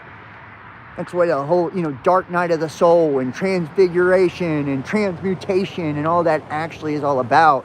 It's like, you know, in even, you know, in hedonism, you know, they believe that you have to descend down to your lowest nature in order to ascend, right? back to God. You know? Now, why do they believe that? Because there's something to it. You know, and see, they try to bring it on by orgies and, you know, sacrifices and all of this really, really dark shit, right? They believe that's what's going to take them down to that lowest nature. And, you know, and I don't believe that's the key, you know, just to be honest. I don't believe that's going to bring them anywhere close to God. You know, matter of fact, the opposite. You know, but a lot of times we have to learn lessons in order for us to grow, to get better. It helps us to purify ourselves. You know, we have to actually like see that dark part of ourselves, you know, to see that darker nature, you know.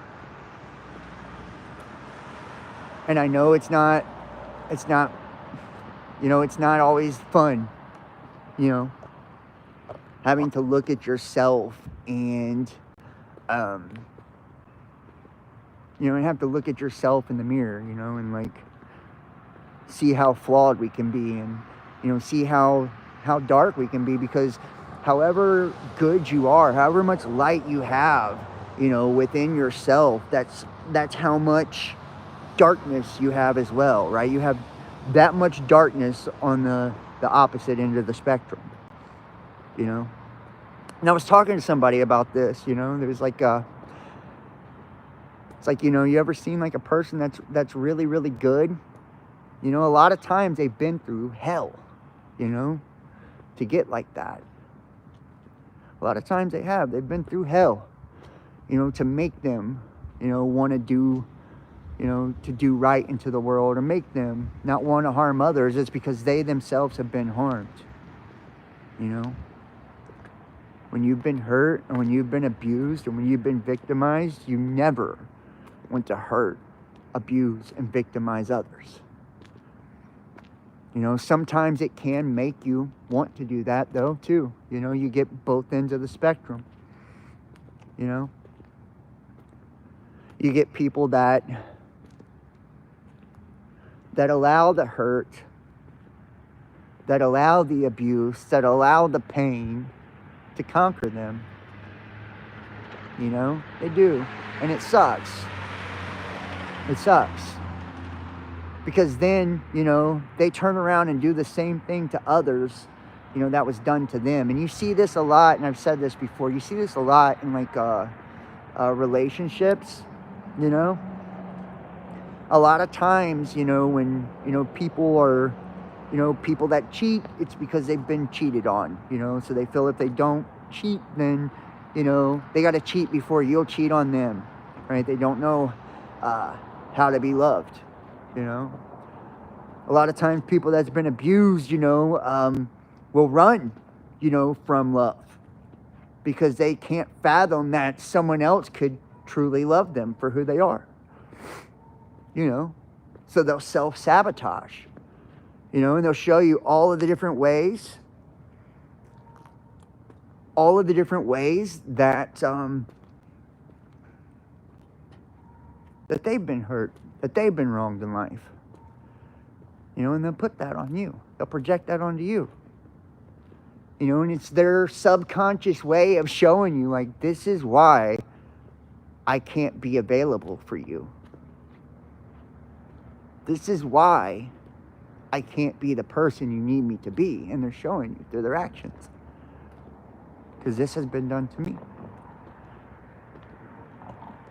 And I think each and every one of us has probably been guilty of it, you know, at one point or another in our life. I don't want to speak for you guys at all. I know that I have. You know, I know that I have. You know, I've been hurt a lot in my life, to the point to where, you know, I've shut down on people and wasn't able to, you know, accept or believe that another person could love me for me, because nobody had loved me for me before and accepted me, you know, as is, you know. Or I pushed people away, right? You know, because I never believed that, their love was genuine because so many people had pulled the wool over my eyes before, right? They would pretend to be in love with me or pretend to be genuine or pretend, to care about me. So it's like I couldn't accept that someone wasn't pretending, And that happens to a lot of us, man. It really does. It really does. I feel like love and relationships, is one of the it's one of the areas of our life that we learn more fucking lessons, than any other area. You can be perfect single, and I know this for a fact. You can be on top of your fucking game when you're single, man, and seem like you've healed all of your wounds, like you're doing great, like you've overcome and conquered all of the things that people have done to you.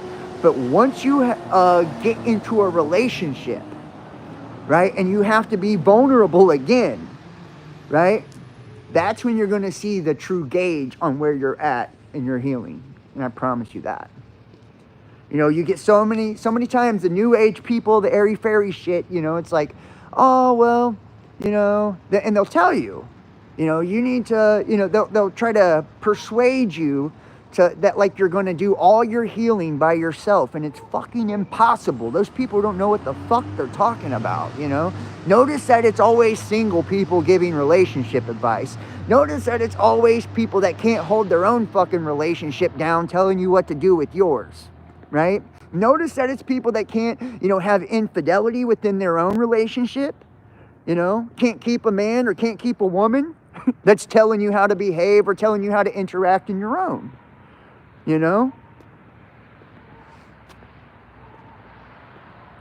It's like we should never listen to what other people have to say. We should always follow our own heart. Because the truth of it really is like one person has never walked your walk. They've never been on your path and never been in your shoes. They haven't experienced the things that you've experienced up until this point. They don't know how you've dealt with things, why you do what you do. They don't know why the person you're with does what they, you know what I mean? It's like, that's why a lot of times, one of the fatal flaws and mistakes we can make is by allowing others in, those connections, All it ever does is when you allow people to come between a connection is it destroys it 9 times out of 10, And people usually do it. When they do it, they'll say, I just needed to vent or I just needed advice. But the truth is a lot of times, when they bring others into their relationship, they're doing it because they want a co-signer. They're wanting someone to gang up on the other person, to tell them that they're right, or to give them permission, to do something that would be detrimental to the relationship, or to do something that would bring harm to the other person. That's what's happened a lot of times, whether it's conscious, or unconscious. A lot of times that's what's taking place, And I think, we can never really make that mistake because, we have to understand that, that's between us and that person, at the end of the day, and it's you and that person that's going to deal with the fallout when it's all said and done. It's you that's going to deal with the consequences, not the person that gave you the advice, So, but relationship, in all different types of relationship in general will show how wounded a person really is,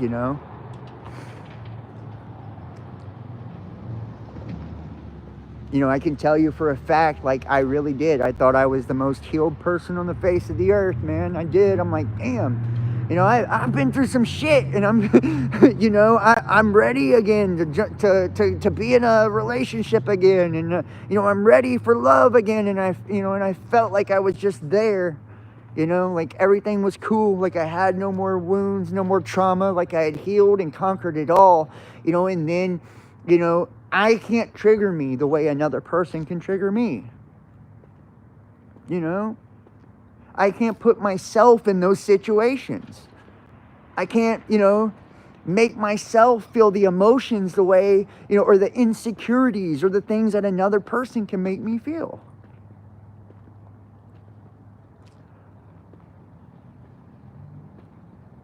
And I don't think there's nothing wrong with that. We're meant to do it. We're meant to go through it because we're meant to grow from it. And that's why people like, Jordan Peterson say, relationships are built,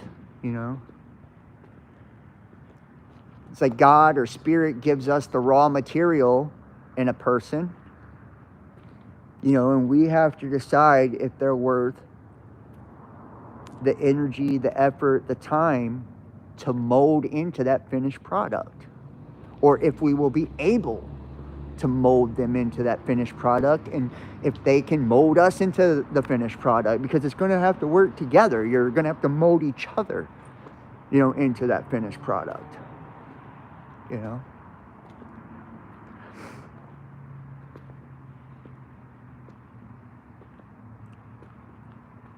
a lot of times we don't want to give up on people, or we give up too soon. One of the two.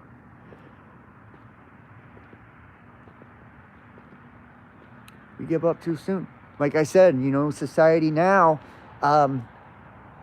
with social media and dating sites and all of that, it's just, so easy. You can go to a bar and take somebody home same night. You can get online and have, 5 people in your DMs, or, you can hop on, 10 different dating sites and go on 10 different dates in the same day. It's like, it's that easy, to replace somebody. And you never truly can replace somebody if you actually love them.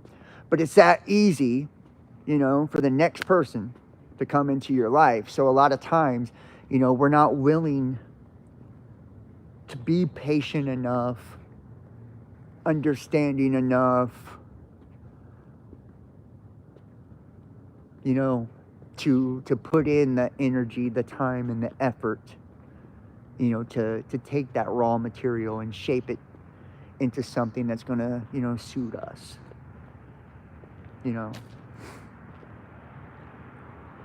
I mean, there is a certain point, I guess, where, you gotta call it a day too. I'm not telling you to, spend the rest of your life trying to shape somebody. If after fucking, years, this person has not changed and they've only gotten worse, then they're never going to change, right? The only thing that's going to be the catalyst probably to make that person change is you leaving their life, So sometimes we can do people a disservice too by staying in their lives, It's up to us, each one of us individually, to decide how much we love the person, on whether or not we're willing to stick around and continue to, to work at that, to work at that. And if you're being abused, if you're being harmed, if you're, those kind of things, like, I would, that's when it's time to move on. That's when it's time to let it go, because people that love you won't, continuously or intentionally, hurt you. They just won't. There comes a certain point in time where, you have to realize, like, what love is and what it isn't. And I think that's been one of the hardest lessons in my life, really, is understanding, the difference.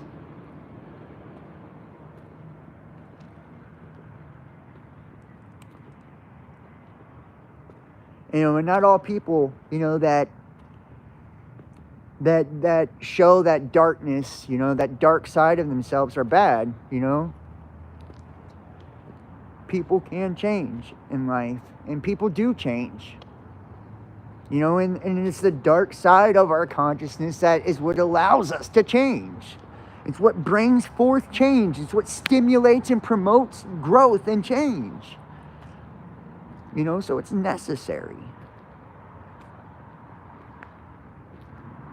Yes, we know that, power can be intoxicating, and that, once we have a certain amount of knowledge and awareness, and skill to us, we become, conscious, it can drive us to do things that we probably, wouldn't do otherwise, because we feel we can get away with it, right? We feel, that we're entitled to it because we have all of this skill or this knowledge or, whatever, right?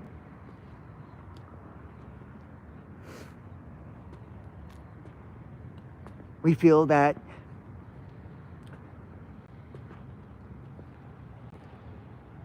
we're special, or we're deserving of certain things. You get that a lot with religion, where people believe that, I'm chosen by God, or, I was called, a lot of that, where people believe that, they have some special right, to things of the world, or to wealth, or, or dominion over others. It's our ego that's driving us when we do that.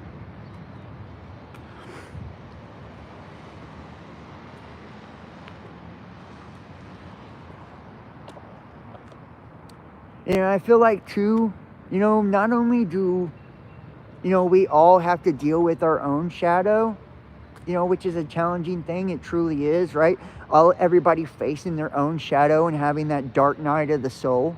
And we have many, many dark nights of the soul. I can tell you that right now, I've had multiple dark nights of the soul, and I'm sure I'll have many more, But I believe humanity itself collectively goes through dark nights of the soul, And I want you to kind of just hear me out and think about it. Think about COVID. Seriously, think about that shit, man. Was that not, humanity collectively going through a dark night of the soul? Was it?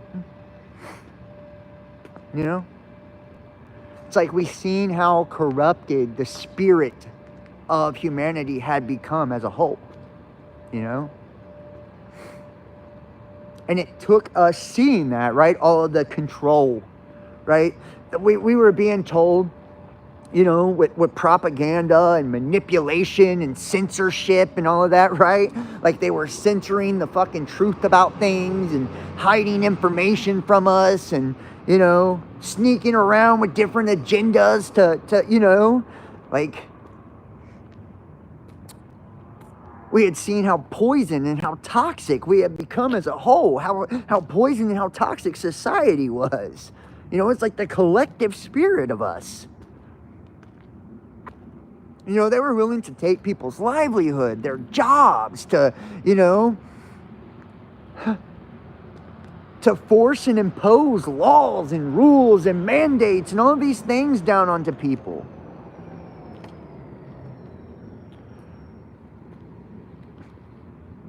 It's like we got a taste. We seen. Where it's like, fuck.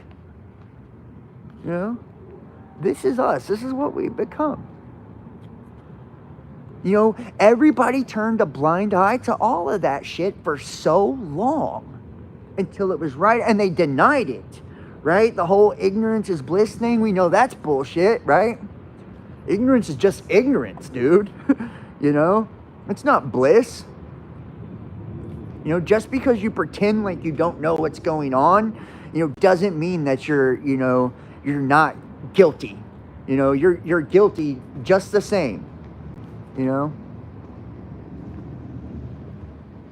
When you just stay silent, you're part of the problem, right? Especially when you know it's a problem.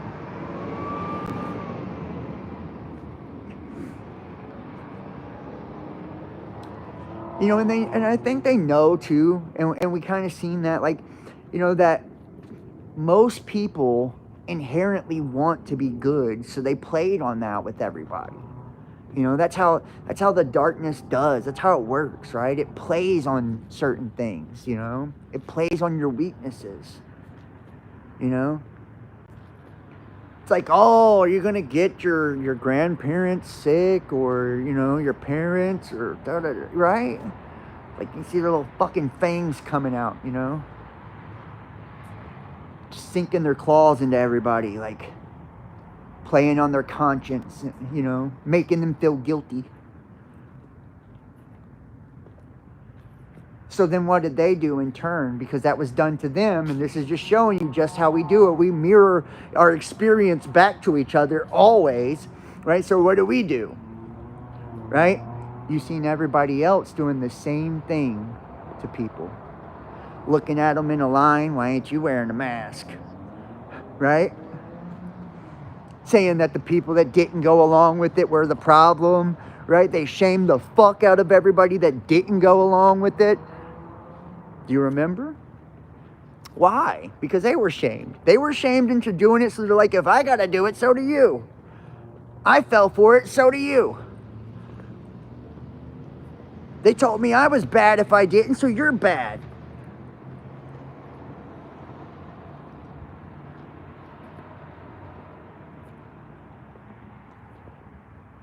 You know, and it's like nobody ever stopped to think too. Never, the whole time. That the very same people that were pushing that were the ones deemed to make the money and all of the profit off of that. They had a vested interest in you doing that. You know, financial gain for you doing that.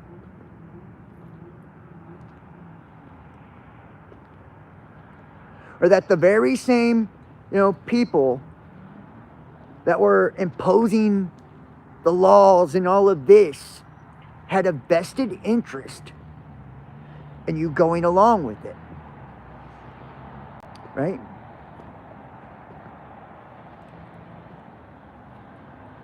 But see, we always want to believe, and this has been, you know, the theme, you know, of this whole one world system, you know, is like we never want to believe that, you know, they would do that because we wouldn't. Right? That we never want to believe that other people would do it because we wouldn't do it ourselves, right? It's like they wouldn't do that to us. They would never depopulate the planet. Why? Because you wouldn't? You know, you're not, you know, you don't deem to make any money off of doing it. You don't deem to be reelected off of doing it, you know?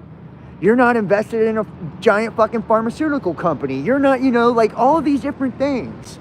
You wouldn't start a war because you don't own Halliburton to go rebuild a fucking country after it's been blown up. You know? Of course you wouldn't do it. But use your fucking brain, you know? These people have a vested interest in doing it. And it's known, it's fact, it's not a conspiracy. We all know it and we've always known it. You know, we just tell ourselves that, you know, and they'll say the same thing, like, no, of course not. This is for your own good. We're doing it to protect you. In the name of safety and security, right? The name of safety and security. Same thing with the war on drugs, you know? Then they created mandatory minimums and all of this fucked up shit. And now you have people serving life in prison for some petty shit, right? Kids without moms and dads and, you know, families destroyed and people lost their spouses and shit forever over it. And look at the damage it did to culture on top of that too. You know, they labeled everything, you know, class 1 and 2 drugs, right? That way everything become felonious, everything become prison time, and now we have overpopulated prisons. Matter of fact, there's more people in prison in the state of California than in any other country in the world. Whew! Thank you from the war on drugs. And we know it didn't actually work, right? It had the opposite effect.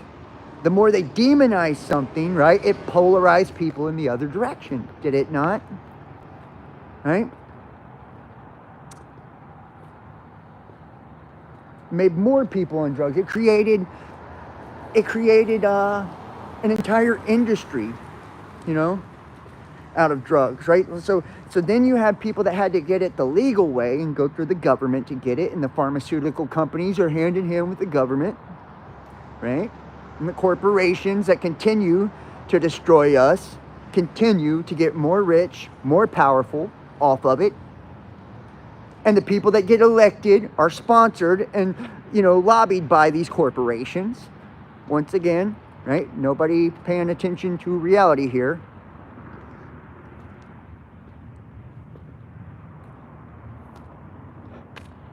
And then more people are on drugs than ever before.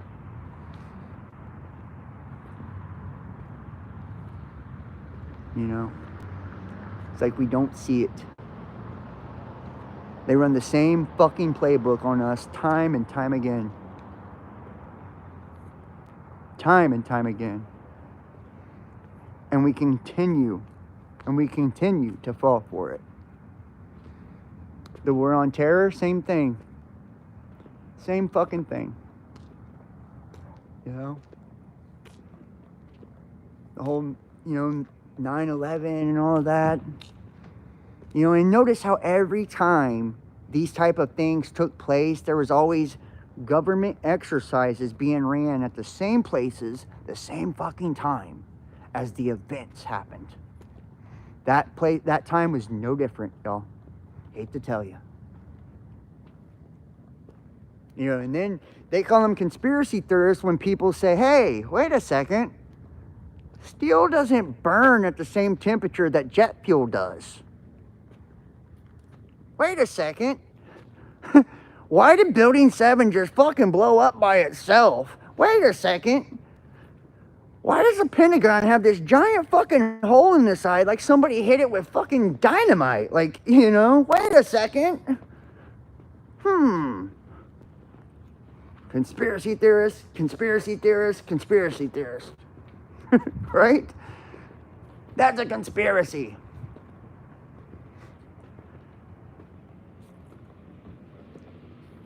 Wait a second. How did all of their passports survive, but the black box burnt up? I mean, you mean a piece of paper made it, but the giant black box is gone. It's incinerated. What in the fuck? Wait a fucking second.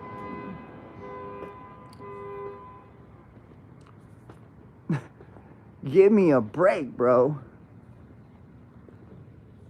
And nobody thinks to question that after that happened, all of a sudden, what do they roll the fuck out on everybody? The Patriot Act, right? A whole stack of bills and acts that they could not get passed because they were unconstitutional. They tried multiple fucking times. They could not get it through. Congress and everybody, nope, unconstitutional. Nobody's ever going to vote that into law. It's insane. We'll blow up a few fucking things, say we got attacked by, Saudi Arabia, when we all know that it was Mossad and the CIA and all of that, And then, boom, bam, there you go, in the name of safety and security. Now all of a sudden we have the NSA and we can surveil you illegally. We don't have to tell you that you're being surveilled. Right? We'll put you on a fucking watch list. And what was it really to do? It was to set the stage for domestic terrorism. To get all of the intelligence and militaries working internationally with the terrorists, right? And then set it up domestically.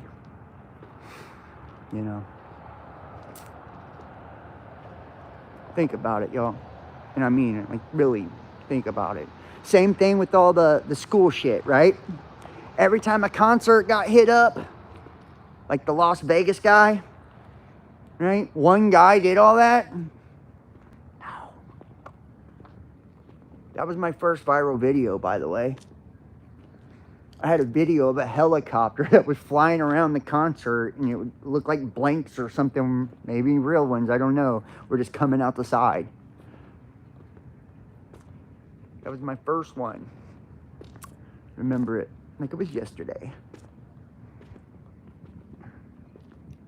Why would they do those kind of things, you ask? Why would, Parkland and, all of this? Do you remember all these? Sandy Hook, do you remember all of these, right? Columbine, do you remember all of these, right? I'm not saying that people didn't, go away. I'm not saying that. But I am saying that they were running exercises, those days. I am saying that a lot of the kids come out and said, "Hey, we were having a simulation today. We were having a drill," and you know what I mean? Then the news cut it off. Anybody who had that on their YouTube channel, cut it off. I am saying that it brought bans on automatic weapons and things like that after the fact as well. Problem, reaction, solution.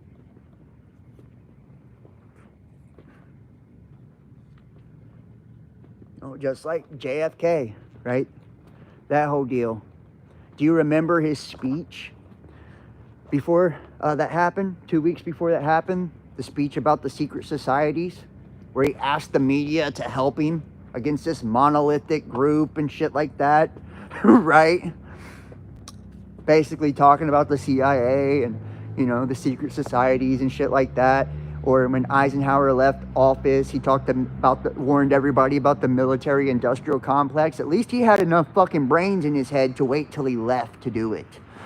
He's like, I'm out of here, but by the way, y'all watch the fuck out. The military-industrial complex. It's fucked up. Don't trust them. JFK is like, hey, I need help from the media. They're like, okay, we're gonna help you. Pow, right? He got two directions. And then all of a sudden, what's his name? The guy that they busted as the patsy. He's probably like, what in the fuck? He was probably part of the fucking operation. Truth be told. Lee Harvey Oswald. He's probably part of the operation. That's a sad truth. He's like communism. They were communists. The big Red Scare, right? Same fucking thing, right? Same fucking thing. This is how they do it. They don't change the formula. They don't change the playbook. They run the same playbook on your mom and dad as they ran on you. They think you're that fucking dumb.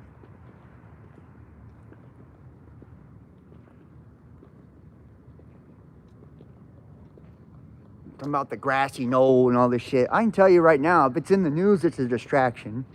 He got hit from 2 different directions. They blew his fucking top off and hit him in the neck.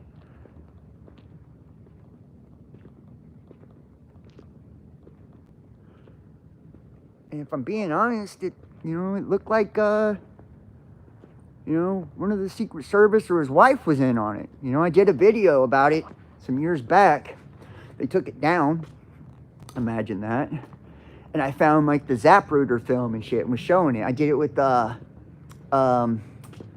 Eric Catfish. Me and him did it together. I can't remember his last name. But some of you guys will remember him, right? We did it together. And then see, what did they do after that? They come out with the term conspiracy theorist, the Warren Commission. Because they wanted to create this commission like they do now with all the FISA shit and shit like that to convince you, we're looking into it, make a big spectacle out of it in the media, as a distraction, to convince you that nothing bad's going on, that way they can bust out terms like that, and it was just a weaponized term, right? And they've used it ever since. Anybody that doubted what happened was called a conspiracy theorist, and it's been that way ever since. Now tell me how powerful words are. Tell me how powerful fucking language is.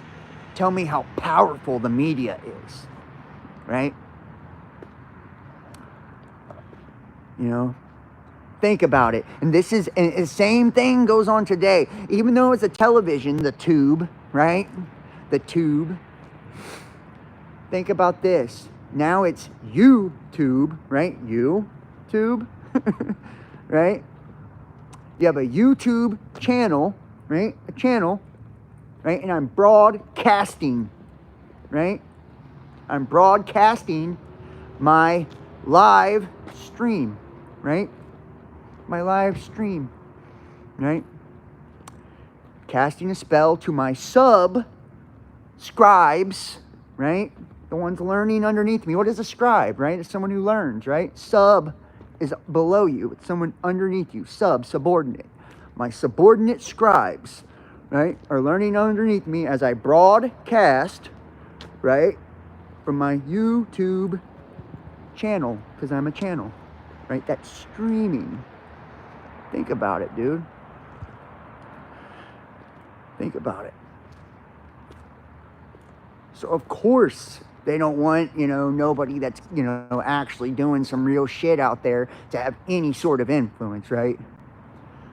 And they let stupid people, talk for forever. They won't care. They'll never fucking bother you if you're a dumbass. You know what I mean? They'll let you talk till you're blue in the face. You're like, Trump's going to save all of us. It was QAnon, which was another psychological warfare operation, right? Remember that? Remember all the channels that were like big Q channels? Do you guys remember that? All those fucking channels. Where are they now? They took every last one of their asses down, as soon as that psychological, that psyop was over with, right? Trust the plan. Trust the plan. And what was trust the plan? It was another form of, what was it, Gassara, or whatever? Nassara from the Bush administration, where, and this is fucking crazy. How anybody believed this is fucking beyond me, but people actually believed that, George Bush was gonna, working with ETs and shit to fucking save the U.S. from terrorists and shit. People actually believe that.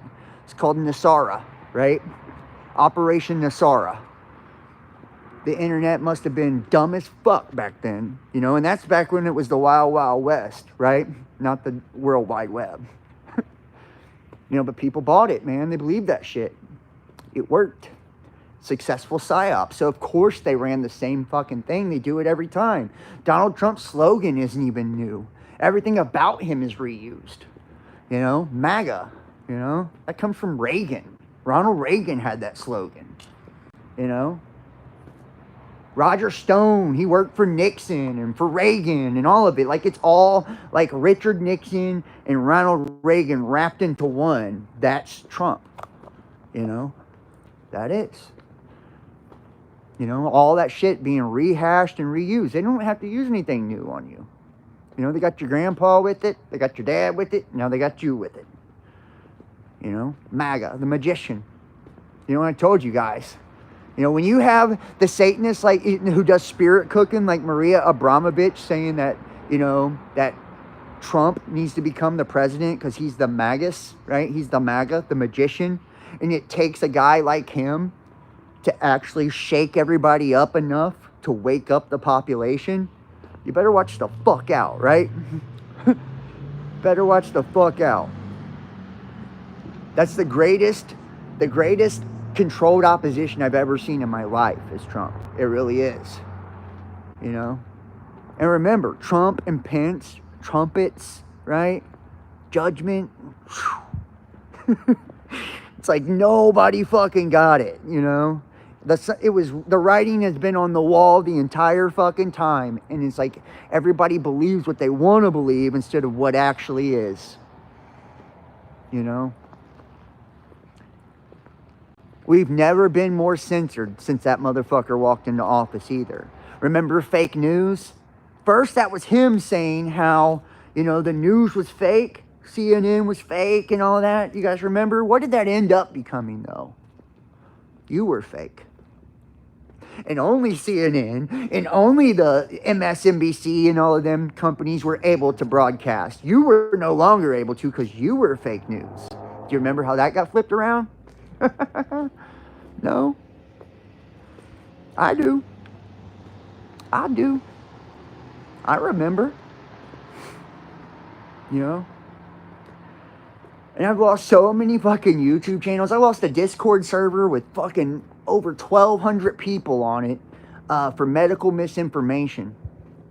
And you know why? It wasn't shit I said. It was because I didn't censor the people on my server. Now tell me how that works. You know? How can you censor a server with fucking 1,200 people on it? You know what I mean? You can't. I had a great Discord server. I seen Marfugal News lose a server with like fucking 19,000 people on it. Now imagine that. He cried on his live stream. I felt his pain. I felt his fucking pain. It makes you want to cry. You know, you work your ass off, you know, to organically grow, you know, and cultivate an audience and a following and a community. And then in the blink of a fucking eye, they can take it away from you. You know, they've demonetized both my YouTube channels. They demonetized my main Facebook profile. They demonetized me on D Live. Remember when D Live came out and that was supposed to be the new YouTube? You know, just everything.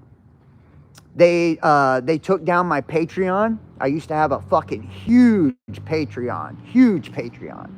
They removed it completely. Just disappeared. It was gone one day. I had to start a brand new one. Like, what? You know? And it's like, fuck, man. And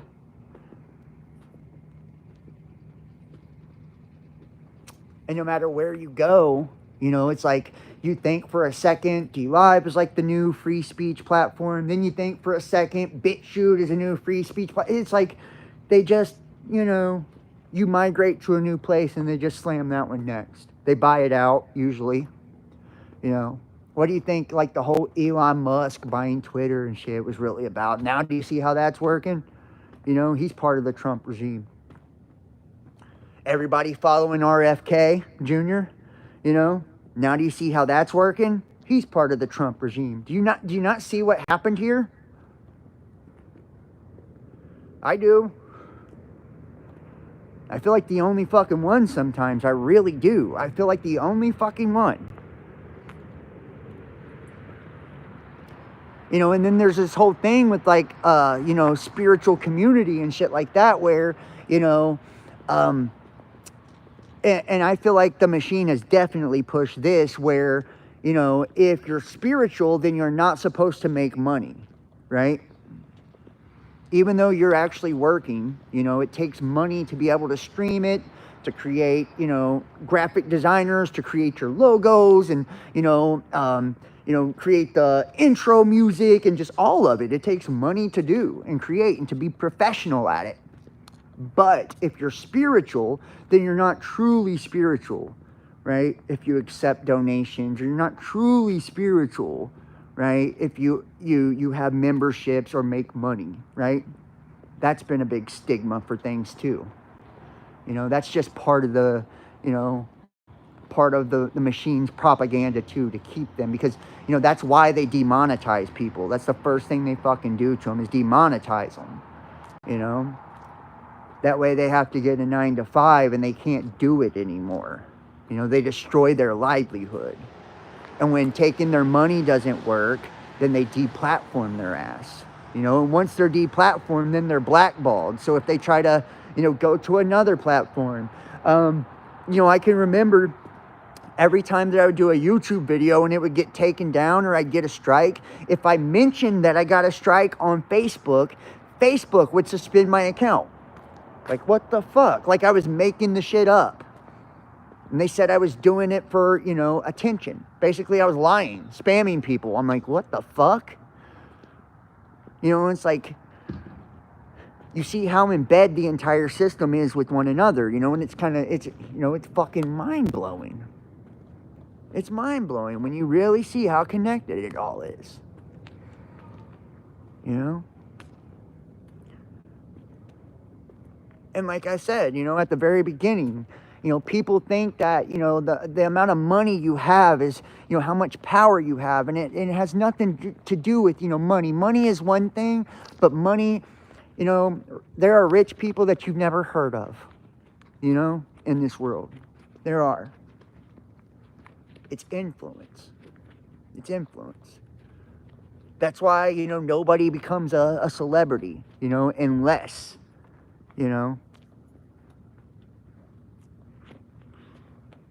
Why am I still on now? Well, clearly I'm a shill. Is that what you're insinuating? I'm still on now because I've had to start over a billion times. A billion times. I create backup channels on every platform I'm on. I just got my both my Facebook accounts that get over 1 million people on each one of them suspended just a day ago. For nothing too, because I was in somebody took a post I made, pushed it into a group, politically motivated, and attacked the fuck out of it. I'm part of the system, but don't watch me then.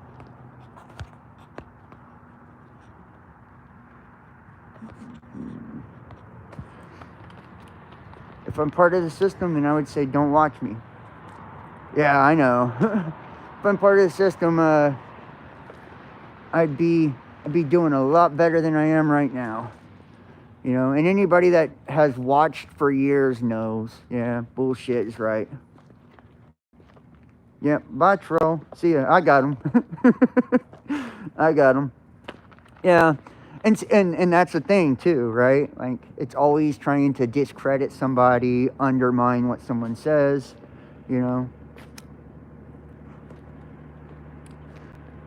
Yeah, bye-bye. Fuck them. I could care less, honestly. I've dealt with that shit for so many years, it's not even funny. It don't even faze me anymore.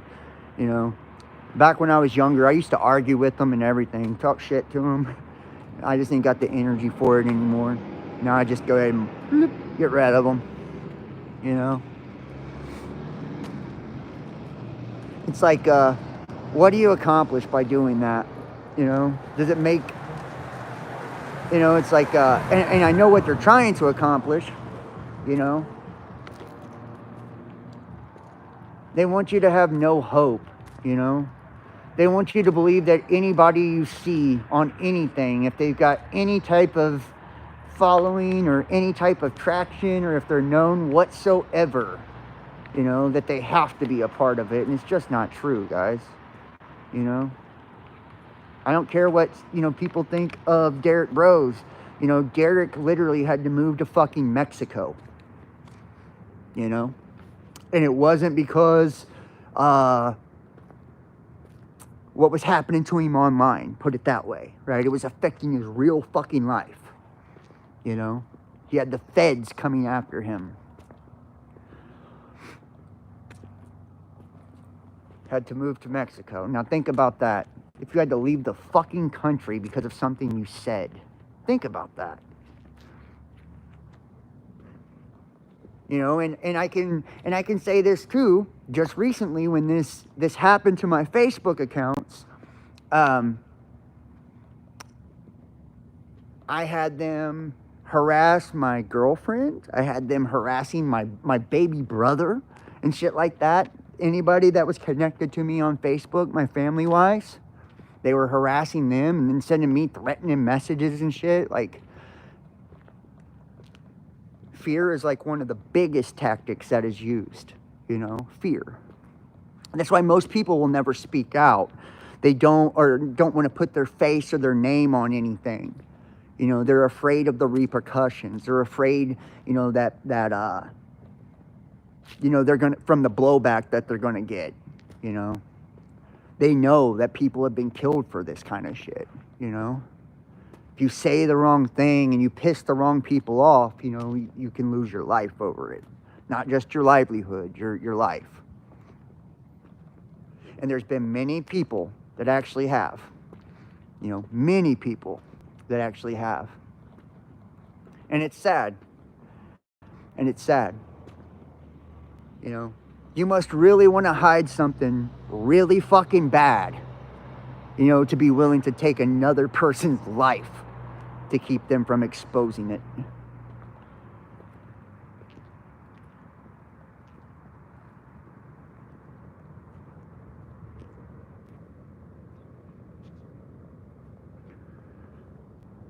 Send an email? I don't know who you're talking to, bro.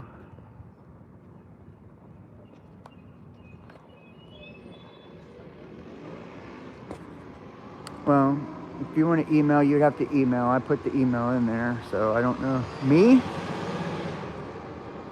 Who wants to petition the freedom of content and speech and practice our... I mean, I won't send nobody an email personally, so I won't do that. I've been hacked and stuff too many times that way. If you want to send me an email, you are more than welcome to. therealbestdampodcast@gmail.com. But, yeah, I don't do all that, so... And you guys will remember, I've had YouTube channels stolen from me. Literally stolen. I've had to, implement the craziest, forms of security to keep that from happening. I had them hold one of my channels hostage one time. And they wanted, $100 in Bitcoin or whatever, for the channel. And I paid it, and they still didn't give me the channel back. It sucked. Some of you guys might remember that. Some of you might. I don't know how many of you have been around for that long. But this has just been, it's just been a recurring theme, and a lot of people, like I said, I've never really been able to keep, girlfriends because of it. A lot of times they'll get to the people in my life and shit like that, whether by either scaring them. A lot of times they get scared, because, people threaten them or, dox them or shit like that. Or, if they can't scare them, then they'll try to create, division some way, right? Whether it's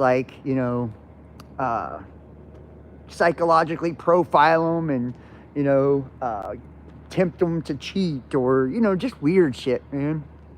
Weird shit. And people think, you must think you're really important to think that the government would do that. And it's like, no, not at all.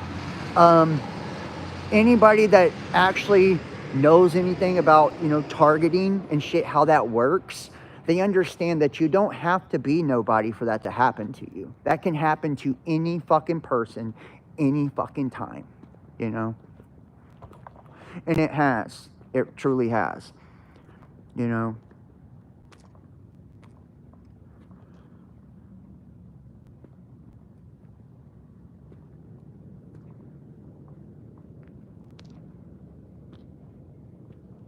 Yeah, well, I hope for everybody have safe travels too, for sure.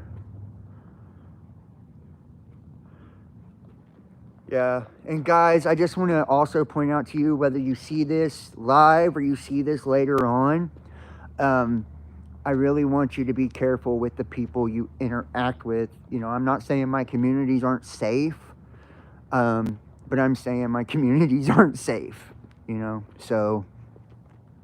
I'm saying, you guys will know, a lot of times, that people will try to infiltrate and shit like that, Some of you guys may remember, I've had co-hosts and shit that's, done some really shady things and, shit like that. You guys may remember when I went on Troubled Minds Radio and, they released my criminal record and all kinds of shit. It's just been one thing after the other over the years, And like I said, it's, and it's always to, to put fear into you, to make you stop doing what you're doing, to make you stop doing what you're doing, to make you stop caring about other people, and I feel like that really is, that's what the darkness does, the darkness, it tries to wound us in such a way to where, we lose our light, to where we lose the love in our heart, And whether it's, you know, and I've gave you a million examples of how that happens too, you know, whether it's, you know, people in fucking relationships being wounded by other people in their past, and so they wound people in their present, you know, because they've been hurt, now they hurt others, you know, or it's, you know, people in spiritual practices, you know, like they get that ego, so nobody trusts anyone that's spiritual because they've been burnt by, you know, those people, you know, they've been burnt by church, so they no longer believe in God, you know. Or they hear that, you know, the priest is, you know, doing pedophilia, so they no longer believe in that. You know what I mean? It's like, that's always how it's going to be, you know?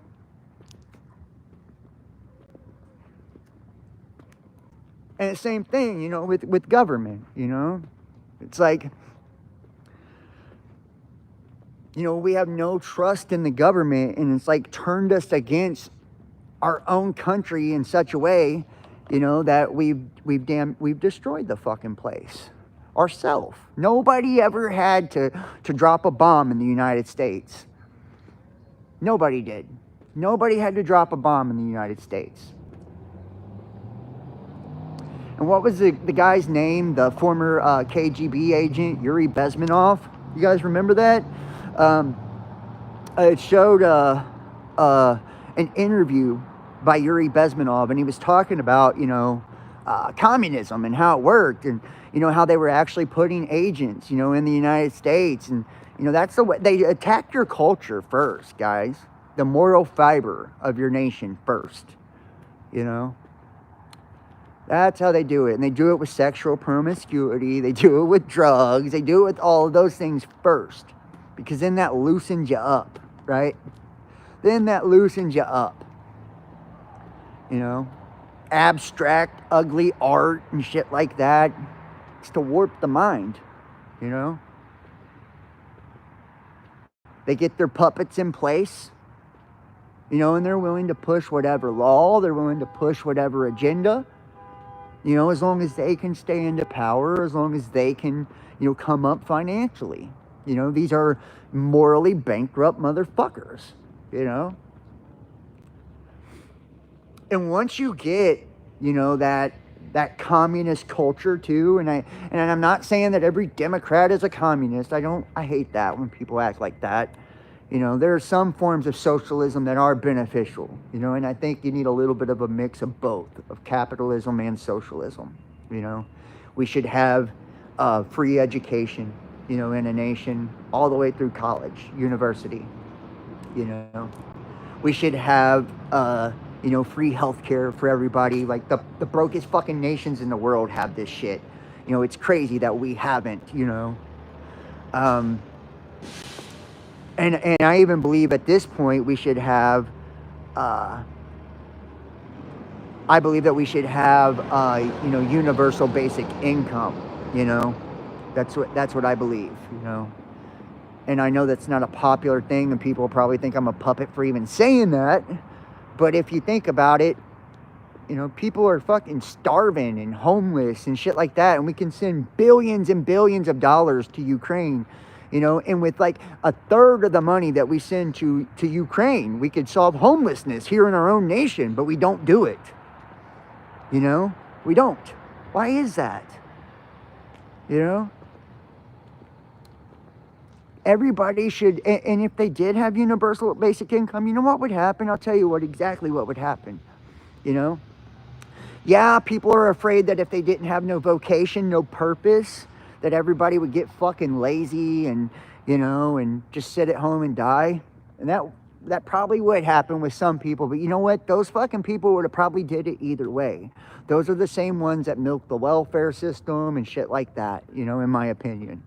You know, those are the same, you know, people that do it now, you know, so that wouldn't change. But what I think would happen if people didn't have to do the 9 to 5 and, you know, all of that shit all the time, is that people would actually be able to have the time to do the things that they love. That's why I think they'll never do the universal basic income. You know, think about it. You know, you wouldn't have to make a living anymore with your work. If you loved painting, you could paint all day long. If you loved writing, you could write all day long. If you loved singing, you could sing all day long, and you wouldn't have to do none of it, you know, for money, you know, to pay your bills. Your bills would be paid. You would at least have rent, water, and gas and electric. Everybody would at least have that, and, you know, some type of allowance for food, right? Everybody would have that. You know, when you think about it, like, you know, how many people, you know, are elderly that isn't taken care of, our youth that isn't taken care of. A lot of, you know, young people can't even afford to go to college, you know. They can't work and do both. They can't keep it up. And then they're in debt for the rest of their natural born fucking lives for going to university. And now when they go, what happens to them? They get radicalized, you know, and indoctrinated, and they become fucking weird ass communists, you know, that and nihilist and atheist and materialist, and they hate their own nation and they hate their own race and they hate their own everything. You know, they're taught this self-hatred and this perverse, distorted, upside down fucking ideology that's poisoning the well. And these are the future, you know, people of our country that are being taught this shit. You know? And then they're in debt forever. To the day they die. They never pay off those student loans. You know? Most of them. And it's sad, you know, it's sad. It's sad the state that we've descended into here. And you see the way that they've demonized, you know, patriotism, you know, that's happened. You know, now anybody who is a patriot is also a racist, a white supremacist, or, you know what I mean? Like, give me a fucking break, man. You know, these things aren't, you know, mutually exclusive. They don't go hand in hand, whether people think they do or not. Not everybody who, you know, voted Republican is a white supremacist, you know, or a domestic terrorist. Just like not everybody who voted, you know, Democrat is a fucking crazy communist. You know, it's like... And see, it's called... And this is one of the things, I don't know, I've done so many videos on this, the Illuminati card game, right? And I say that to say this, to kind of bringing it up, because it, you know, it brings into collectivism, right? And what collectivism is as a whole, right? And this is why it's so fucking dangerous for us to wear these labels in life, right? And allow ourselves to be labeled, you know, and pigeonholed in one box or the other, you know? Because then we belong to a collective, you know. And if you look at the Illuminati card game, it's allegedly created by Stephen Jackson in 1991, I believe, who is allegedly Nostradamus's great-great-great-great-grandson.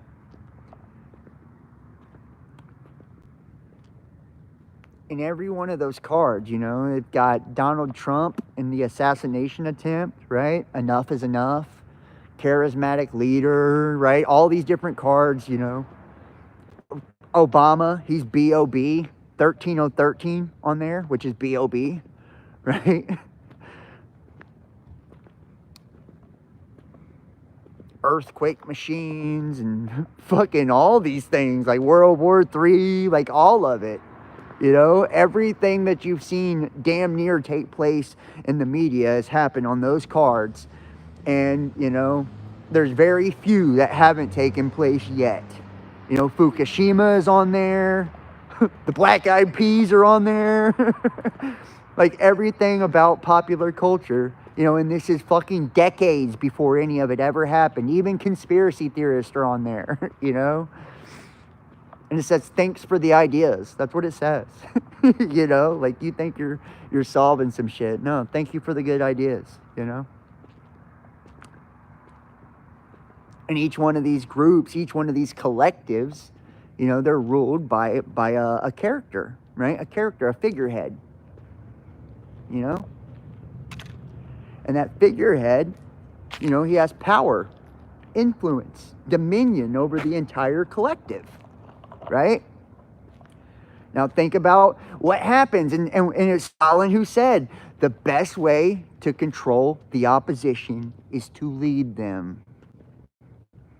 Now think about that.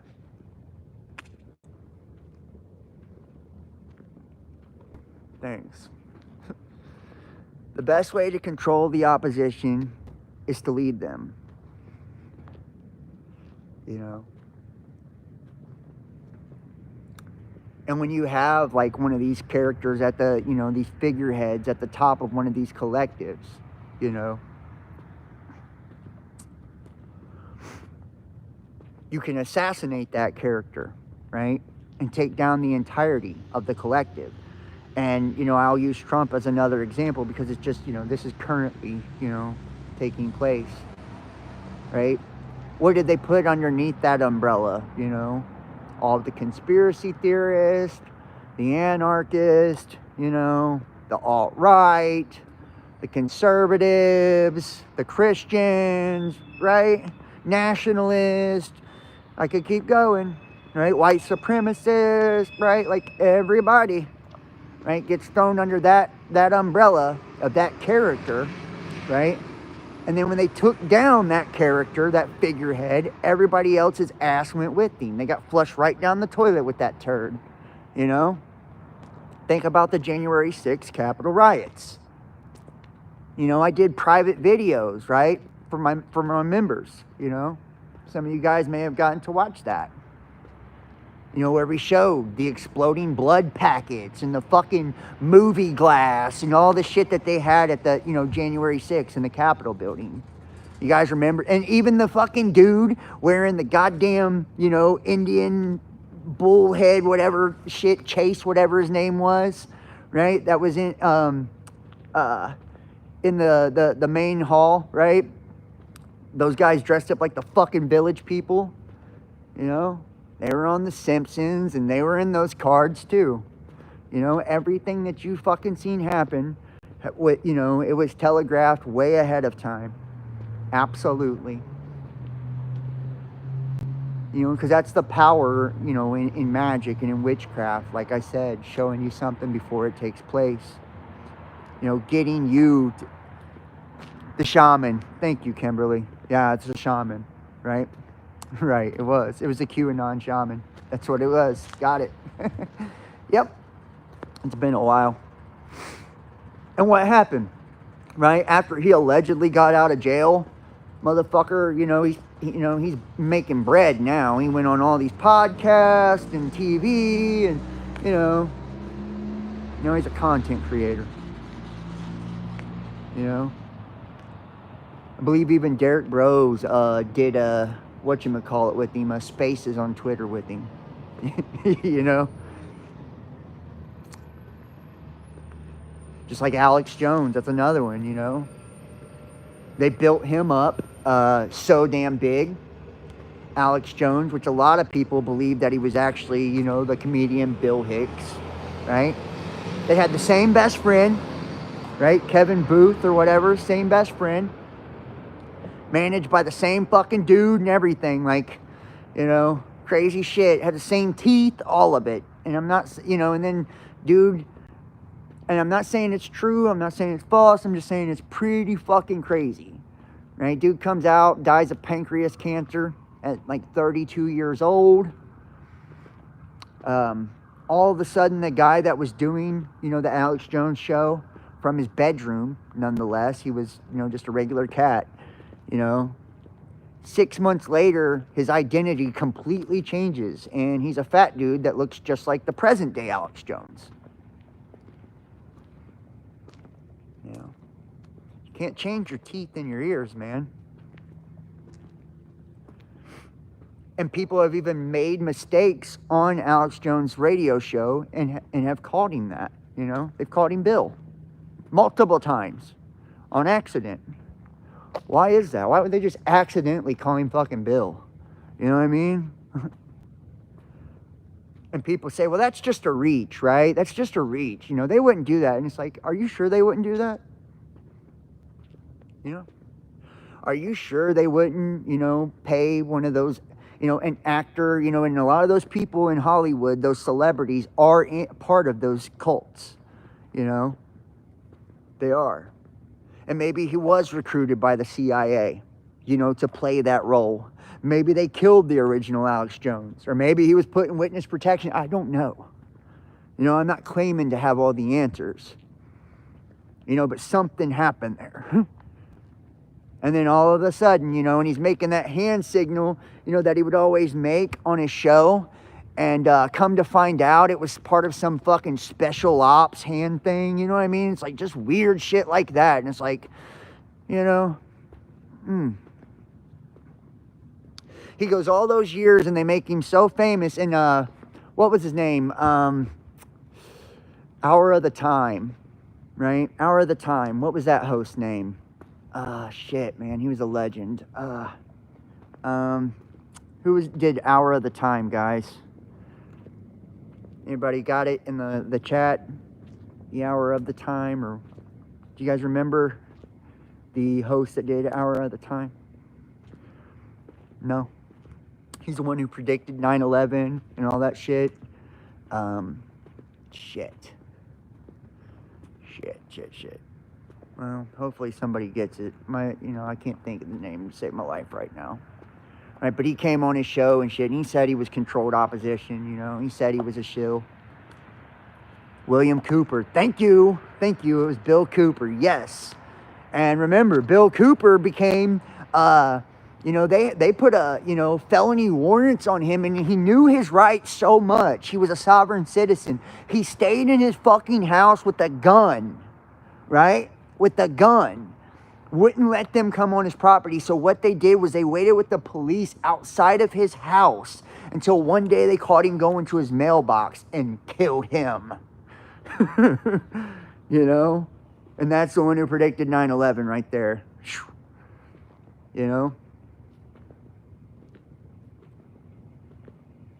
People don't, they don't really know, until you know. And then you're like, damn, should I know? This is scary.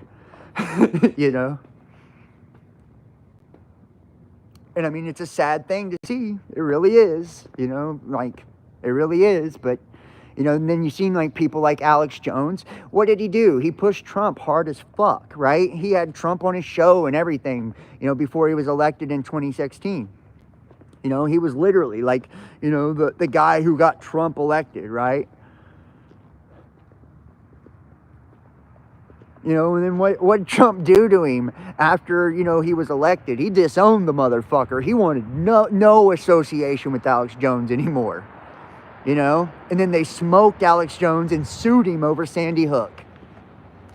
And he had to backtrack on everything he said, lose all credibility, right? And say it was legit and everything, because all the families had sued him, and it's like, so many different, those events, the people that allegedly, are gone from those events end up fucking popping up in other places, still alive, or they claim it's their twin brother or shit like that, like the people in the fucking, the Challenger, ship or whatever that exploded by NASA. Like, dude, it's time and time again.